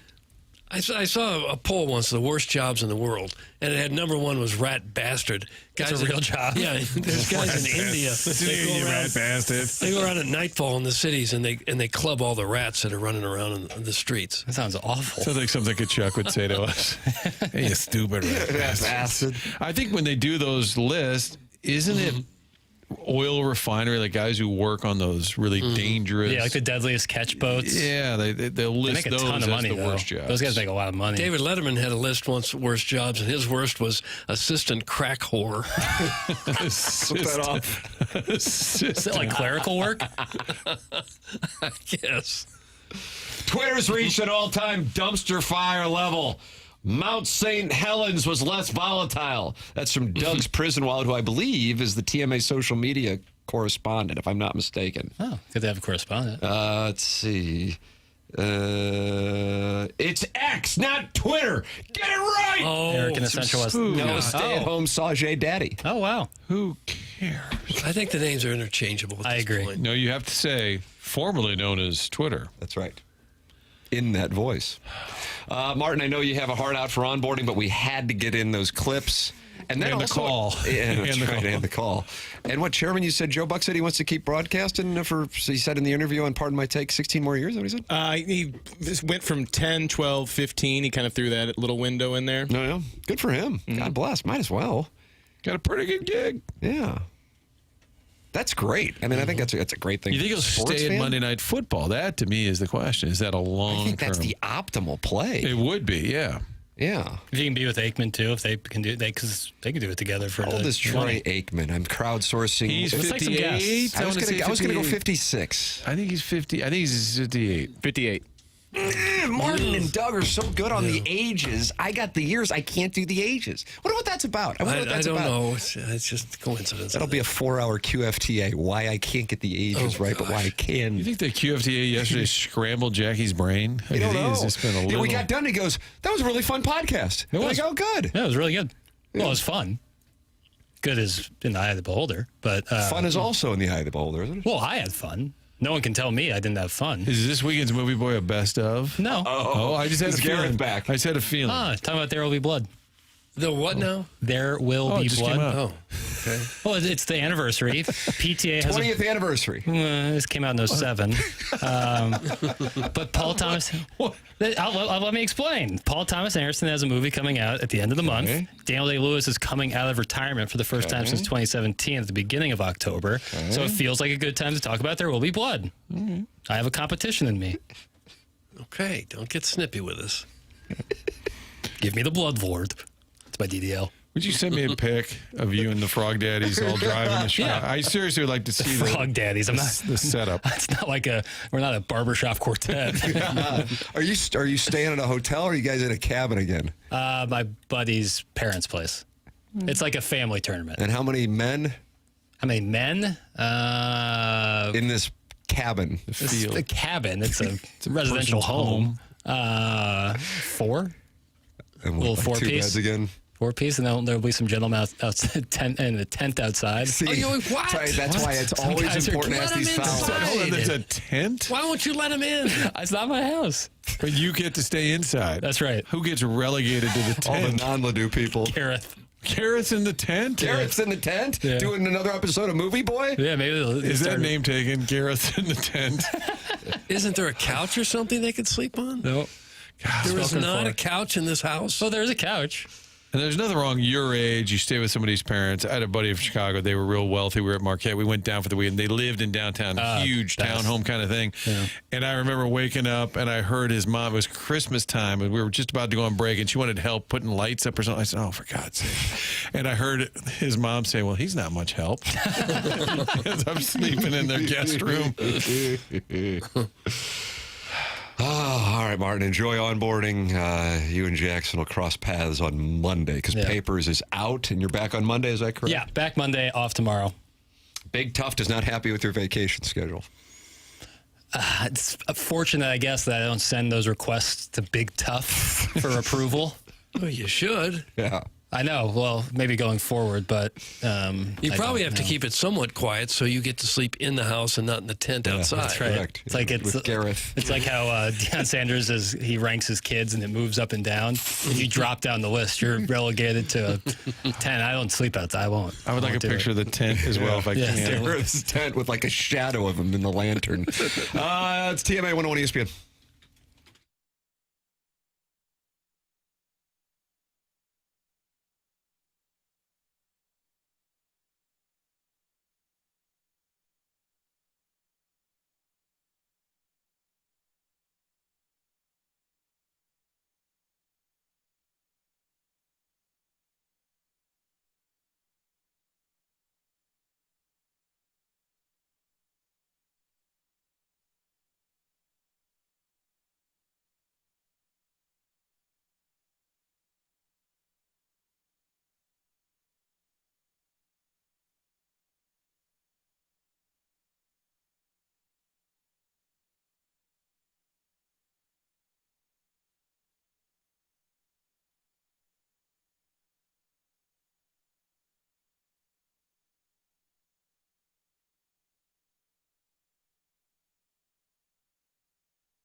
This is Jackson with a Sports Center update, driven by Johnny Londoff Chevrolet and Johnny Londoff Autoplex. Thursday night football action right here on 101 ESPN this evening. Packers and Commanders, pair of 1-0 teams, taking on tonight. That's going to be a pregame. It starts at 6:30 and a kickoff at 7:15. That was our Sports Center update, driven by Johnny Londoff Chevrolet and Johnny Londoff Autoplex. See them at londoff.com. Chevy, together we drive. Are you kidding me?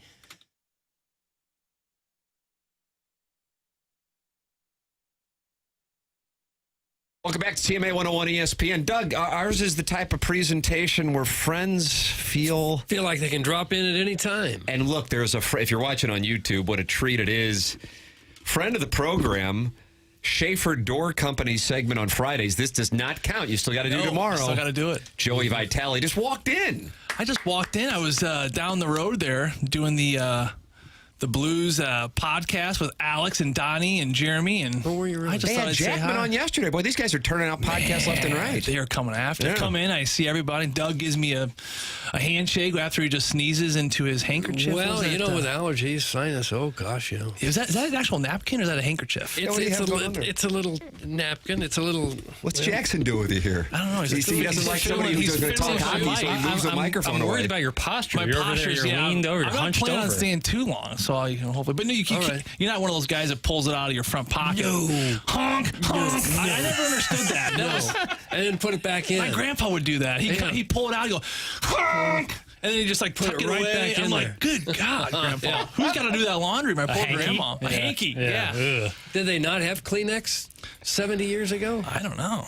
I don't know what's going on. My wife said she ran into you and your betrothed last week, and you asked where I was, as if I should be there for pickup. And then she said he's playing golf, and then you immediately launched. It's like running into George Carlin, and he does his 7 dirty words. That's right. You bring up golf with Joey Vitale, he immediately goes into the whole thing. He probably has his white belt on and everything. And she's like, I don't know. And she just looked distraught. That poor thing. Not happy doing about all it. the mom stuff while you're out just hitting a white ball. I'm texting with her right now. Now, we both have 3-year-olds. Yours is more age appropriate than mine. And I'm talking about me being 48 and you being a young, spry gentleman. Just turned 40. Oh, did you really? Yeah, just turned 40. Comparatively speaking. Yes. Okay. Maybe a little bit. So we're debating we have an 8-year-old, just turned 8, and then the 3-year-old who will be in your son's class. Would you take him to the Missouri football game next Saturday night, 6 or 6:30 p.m. kickoff? This is a game I care about the outcome. Would you do this? Just you and your boy. I was just saying this to these boys in a commercial break when you appeared in the window, and I go, I'll ask Joey since he has... No, it'll be me and my wife and the 8-year-old and the 3-year-old. The whole fam bam. Whole family. I think 100% you take him. And stay in a hotel in Columbia for Friday and Saturday night. Sure. Live it up. Live it Everybody's in agreement on this? Yeah, why wouldn't you? Okay. Wow. Why are you against it? No, I'm for it. You're cool? Okay. I'm good with it, but I'm kind of like, am I inviting trouble? Well, yeah, definitely. You did that when you had 2 kids. I think, Joey, correct me if I'm wrong, you hear Tim talking about bringing 2 kids up with That's true. You've got a perspective. I'm like, that's a break. That's a weekend off for one of me or my wife. Literal child's play.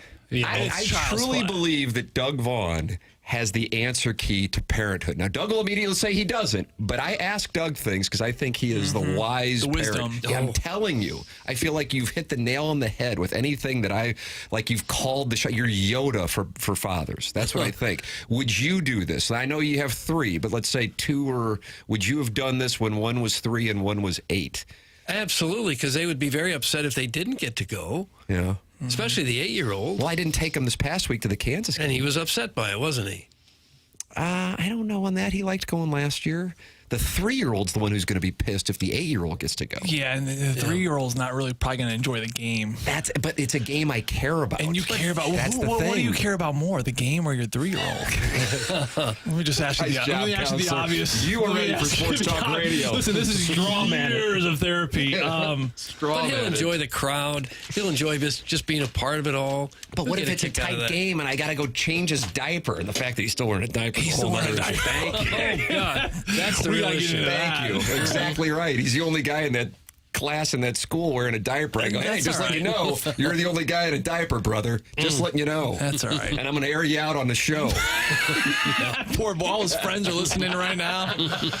parents of him. Oh, yeah. No, Yeah. I say bring him. I say Anna Marie, you are on diaper changes. That's the deal. If Lenora Sellers is on the field, Jackson, and he's going to win the Heisman this year, I'm not going. I'll go get beers and pretzels. I'm in on that. I'm not doing diapers at Fro Field, and I'll hang out at those urinal troughs. Is it a diaper or just a pull-up? It's just a pull-up, right, at this point? I don't know what it is. Fortunately, it's almost Pull-up's over. just like underwear. I mean, a lot of us have to change our underwear during the course of a football game. Clip that off. Yeah.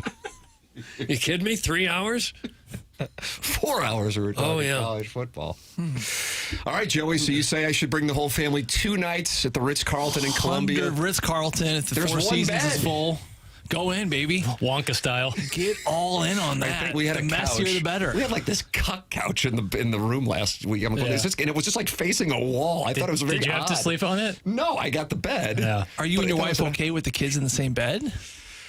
I don't want to set a precedent that there's expectation that continues. I'm going to throw them in the rollaway or whatever. Yeah, the little thing is. cot. Yeah, exactly. The cuck couch. Yeah. I see. I would go on the couch and let You the would go on the three couch? sit on. Oh yeah, you'll get a better night's sleep on That's the couch. not a bad idea, actually. I Yeah, like the way the you're old thinking. college days. Well, coming you're back, a yeah. seasoned veteran just like Doug. Well, I like the bed. I like a messy bed. The more crumbs, the more sand, the better. Oh, Crumbs? Oh What do you my mean God. crumbs? We are opposites Like here. cookies? I'm one of 8. I'm one of 6. I had, a family of 8, one of 6 kids. We all camped out at my brother's room. He was the oldest, Sam. He had a TV. Yeah, right. He had a TV. How much older is your oldest brother?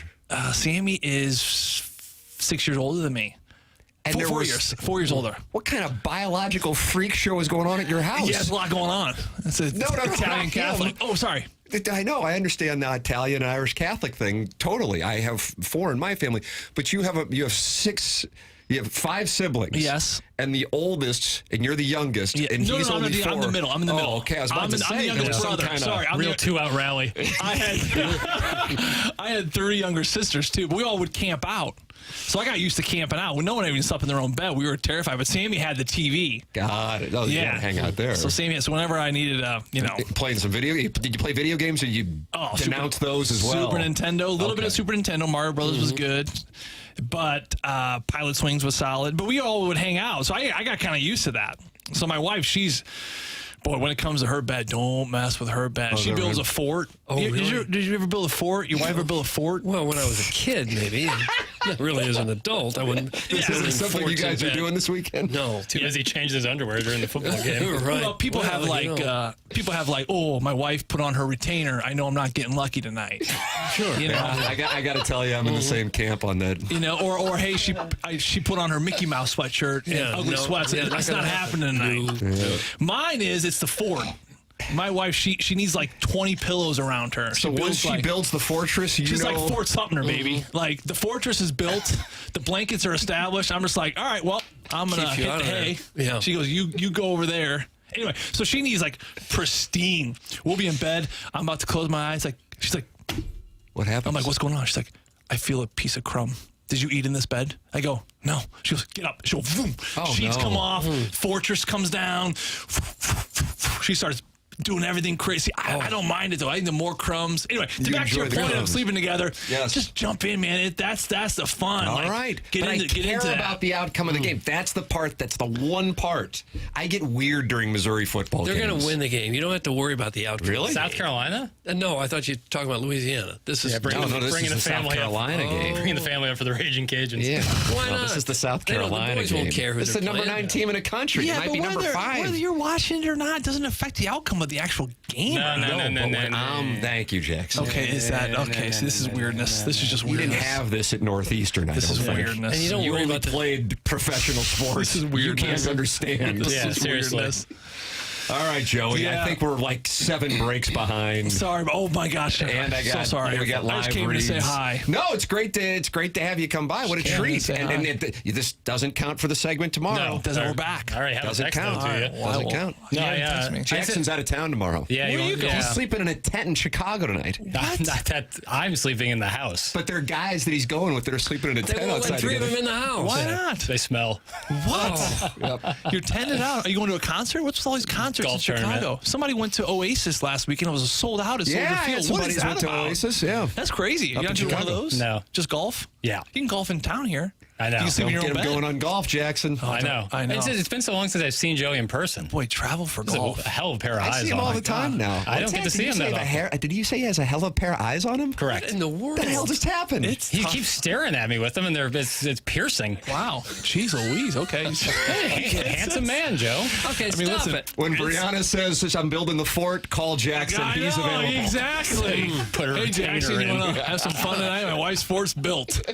Yeah, I mean, it's hard for me to go to Tampa Wing, go to play golf, let alone Chicago. I mean, you're Right. a committed. Right. You're Well, a I don't have committed 5 soul. kids. That's why it's a little easier. You are a committed soul. I wouldn't drive 5 minutes to play golf, let alone 5 Oh, hours. God, we can't stop with this guy. Sorry. The great Joey Vitale. Sorry. He's anti-golf. Sure is. But Jackson loves his eyes anyway. I just haven't noticed it until now. Yeah, we gotta get This is Dave. uncomfortable now. I get Dave a couldn't box be more of Kleenex. comfortable. This is you got to let HR know about it. That's it, and then I think you guys can go on about your ways. Feeling good Okay. about my eyes right now. Feeling good. You should. These guys are staring at each other. We're just trying to do a program. Maybe we should just do these over the phone from here on out. Probably. This is probably a bad You know idea. what? It's just too hot. It's getting a little red hot. Well, who's taking over for you tomorrow? Chairman Kirk. He'll be on the ones and twos Big call tomorrow. up. Kirky? Yeah, Oh, bringing the Chairman red Kirk's meat. coming up, and he's going to work He's Matt. gonna come right from the gym, 2 a.m. Yeah, he's got that 2 a.m. wake up call. You're Endorphins. making bread, and he's lifting weights. He's gonna crush it tomorrow. You still making bread? all the time. I did a bread class for the Blues employees a couple days ago. You taught Caruso how to make bread? Caruso came and he ate bread. He came down after the class was over. Executive. And he ate all the bread. But I had 26 employees. We're teaching them sourdough bread. Now, emails are coming in. Hey, Joe, my starter's this, my starter's that. How do I do this? Can I make it in pancakes? You can do whatever you want. So I just teaching. You're a Renaissance man. Yeah, you golf. I want to teach sourdough. First, it's look at his eyes, and now it's look at his interests. I'm enamored. Want to make some sourdough? Yeah. You and me? Let's do it. We can match eyes the whole time.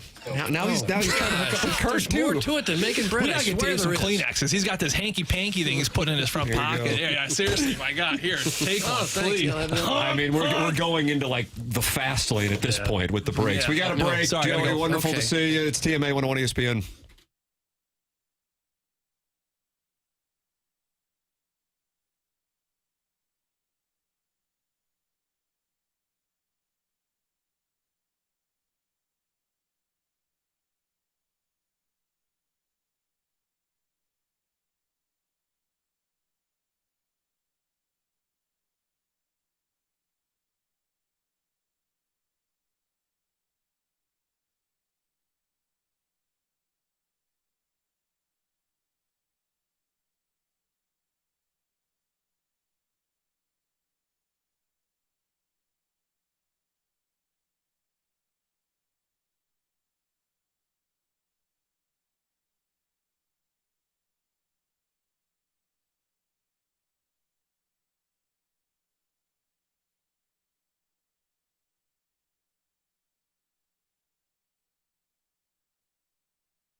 Man, have you or your family seen a change and you're not quite yourself anymore? Struggling to focus, no energy for the people you love?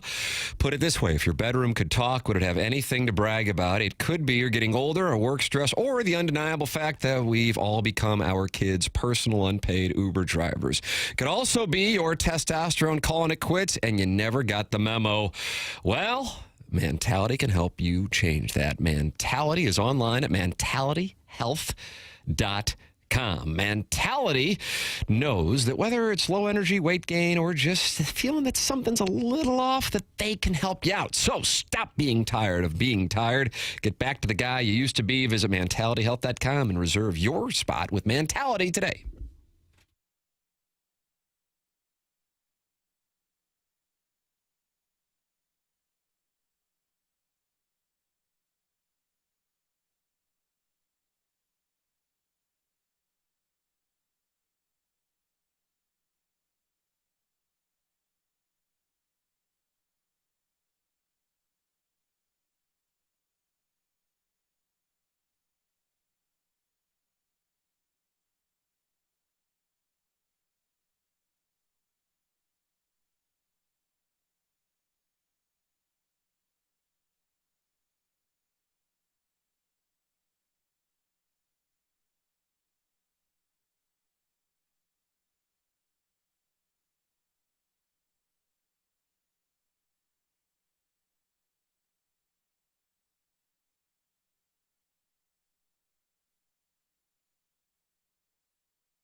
100 West Dental has built brand new offices on Manchester in Baldwin. Go online at 100westdental.com or call 636-585-0100. No insurance, no problem.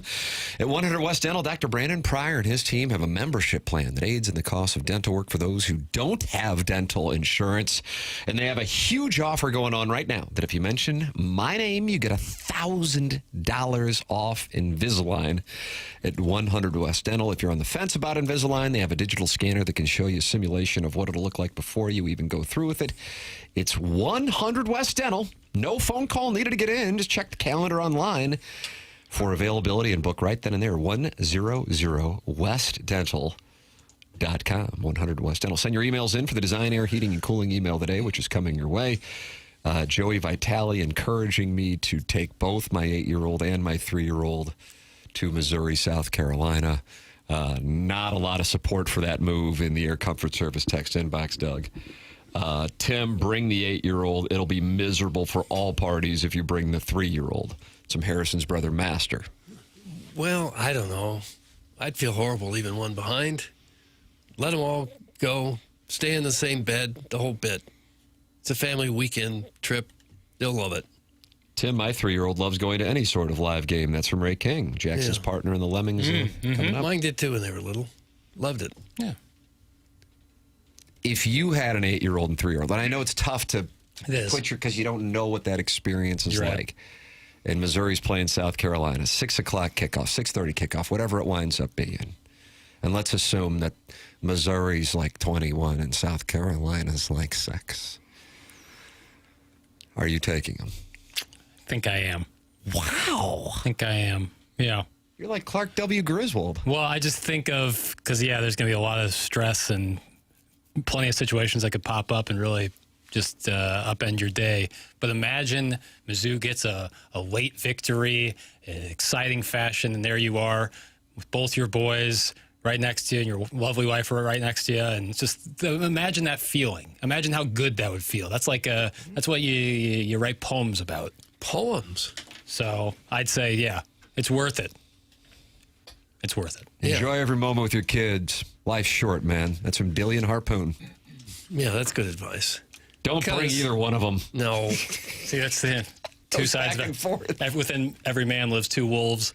Doug, within every man lives two wolves. Romulus and Remus. Well, in 3 shakes of a tail, that 3-year-old will be 19 and you won't see him again. It goes by super fast.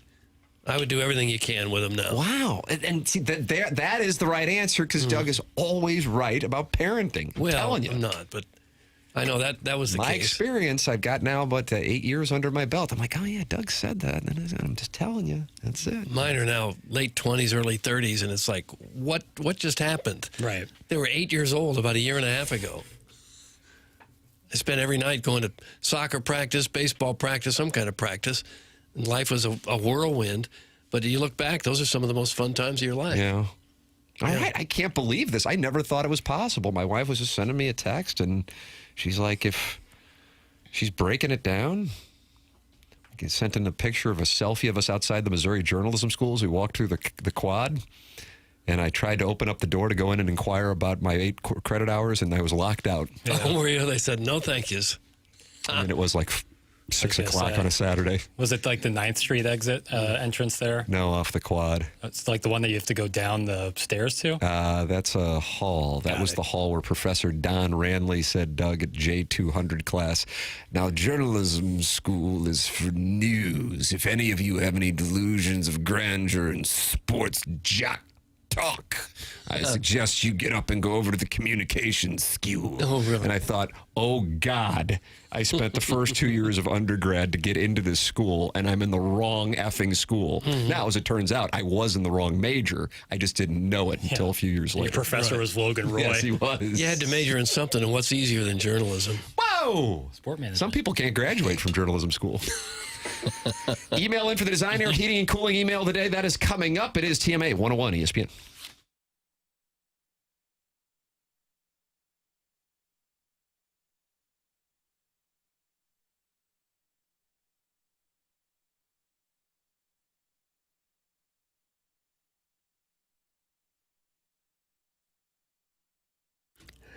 TMA is brought to you by St. Louis-based Stifel, a leading wealth management and investment banking firm. Stifel is the firm where success meets success and has been since 1890. Founded in downtown St. Louis in 1890, same street the company's headquartered on today. Proud to have called St. Louis home for 135 years. They partner with the Cardinals and the Blues, and now the Stifel Charity Classic, just played last weekend. Huge success. They also sponsor Stifel Theater. Stifel is honored to support the city, the people, and its future. With financial advisors in 12 offices across the region, Stifel helps clients here in St. Louis and nationwide manage their hard-earned wealth. Stifel also provides banking, lending, and trust services and has a full-service investment bank. Basically, when it comes to finance, Stifel has you covered as one of the fastest-growing wealth management firms in the world. Their tagline is, where success meets success, so it's no wonder they've decided to partner with a winning program like this one right here. Stifel, Nicholas & Company Incorporated, member SIPC and NYSE.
TMA 101 ESPN.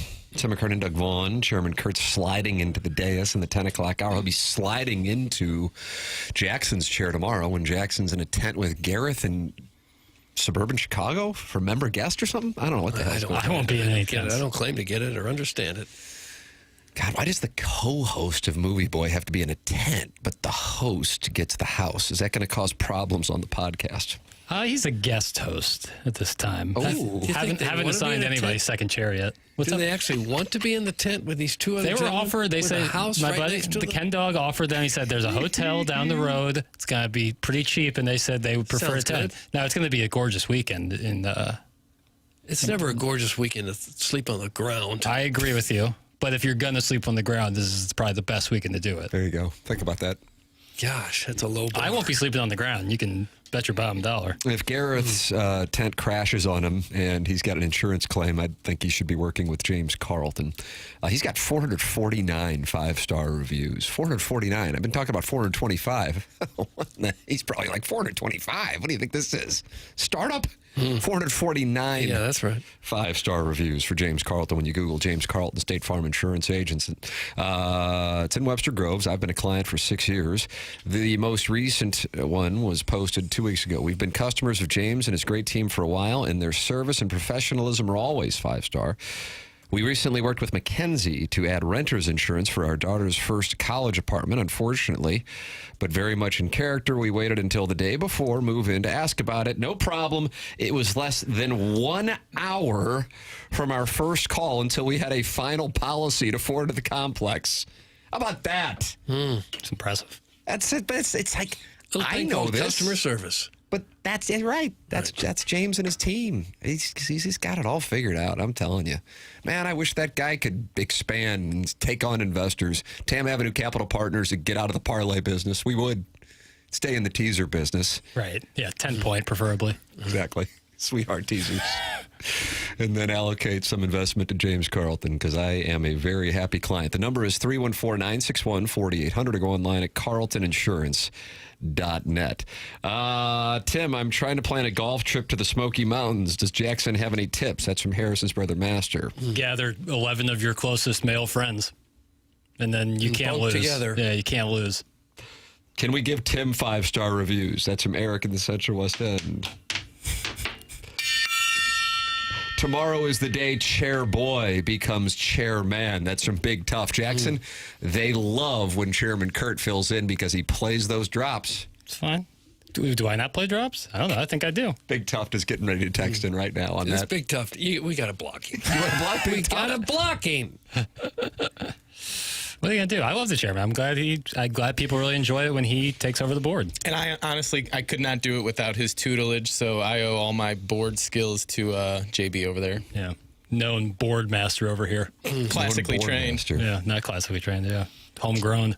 All right, we got the Design Air Heating and Cooling email of the day coming up. Blues and Brews ticket giveaway. Any business I need to tend to here? Doug's done Schaefer Door. Well, Doug, No, I did not do Doug Schaefer wants to Door. tell us about Schaefer Well, Door. then we have business to tend to. You said you. I thought you meant you. I thought I said we. I was just can play thinking. the audio back if somebody teaches me. Oh, chairman, I taught him. Thank you. Doug Schaefer Door. Yes, I was just thinking when I drive home today, I'm going to hit that button and the garage door is going to go right up just like it should. You know why? Because I've had Schaefer Door at my house.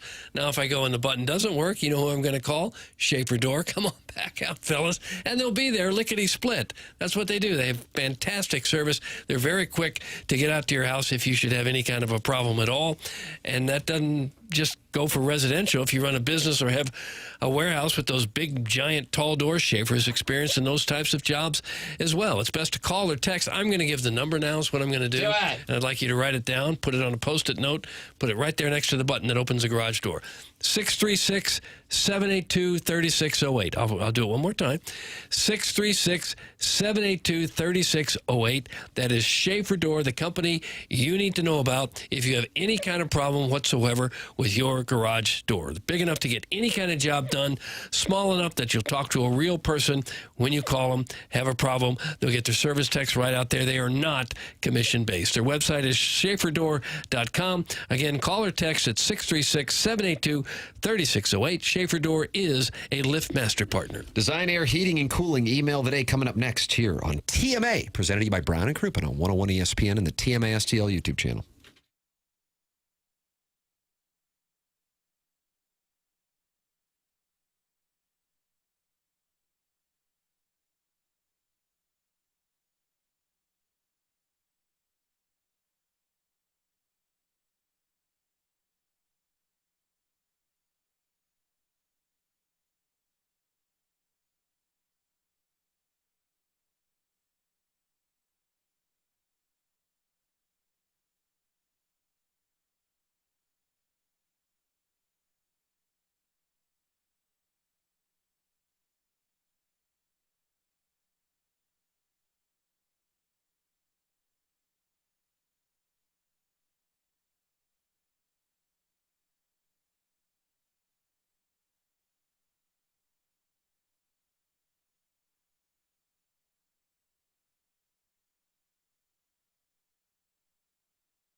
This is Jackson with a Sports Center update, driven by Johnny Londoff Chevrolet and Johnny Londoff Autoplex. Cardinals off today, back in action tomorrow as they take on the Brewers. It's going to be a 7:10 first pitch. Andre Puente on the mound for the Cardinals. Those are their Sports Center update, driven by Johnny Londoff Chevrolet and Johnny Londoff Autoplex. See them at londoff.com. Chevy, together we drive. Are you kidding me?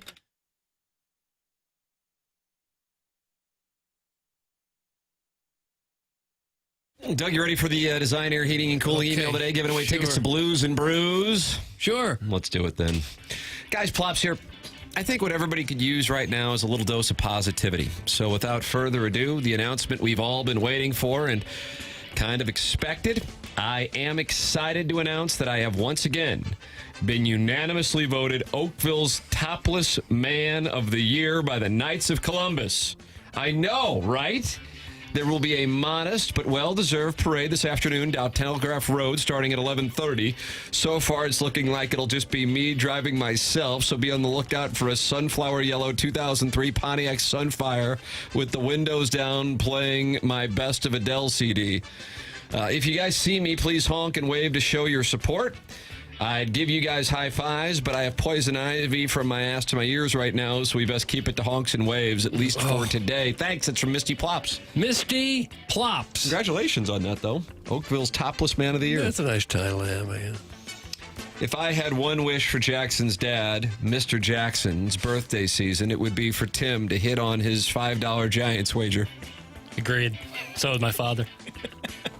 But if I had two wishes, it would be for a glorious celebratory birthday for Jeff B., filled with family and love and good food found on Biff's random nonsensical Mount Rushmore list of something or other that no one asked for.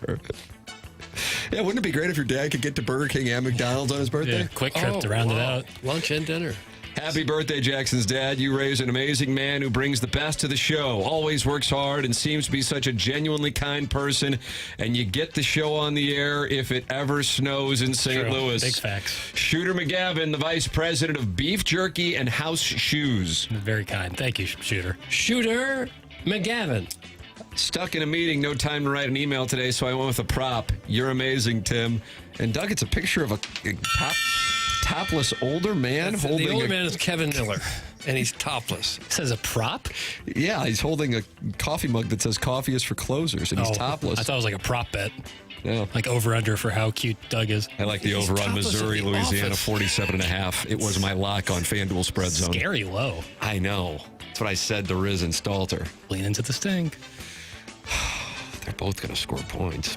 And finally, I know we're short on time for emails, so a quick Mount Rushmore of men's rooms at Faroe Field to change your soiled underwear. Section 130, Section 206, Section 312, and the Johnny on the spot in the construction area. Thanks. That's from the TMA Troubadour. And Doug, that's what we have. TMA for the Design Air Troubadour. Heating and Cooling email of the day. What you got? I'll give it to Kevin Miller. He since sent it a topless image. I know. He went to the trouble to take the shirt off, take the picture. He's at work. It took a little effort. I'll say Kevin Miller. I'm happy for Misty Plops. Congratulations. That's my vote. Give me Shooter. I'm going Misty Plops. Misty Plops is one. The Design Air Heating and Cooling email of the day. It's hard not to reward somebody when they win Oakville's topless man of the year. Good point. And that's from the Knights of Columbus. Congratulations. I doubt they would be involved in that kind of horseplay. On that win. BK and Ferrario are up next. For Jackson Burkett, for Chairman Kurt, for Martin Kilcoyne, for my brother Kevin, for Douglas Elvin, Vaughn, I'm Tim McKernan. This has been The Morning After, presented to you by Brown and Crouppen on 101 ESPN and the TMA STL YouTube channel.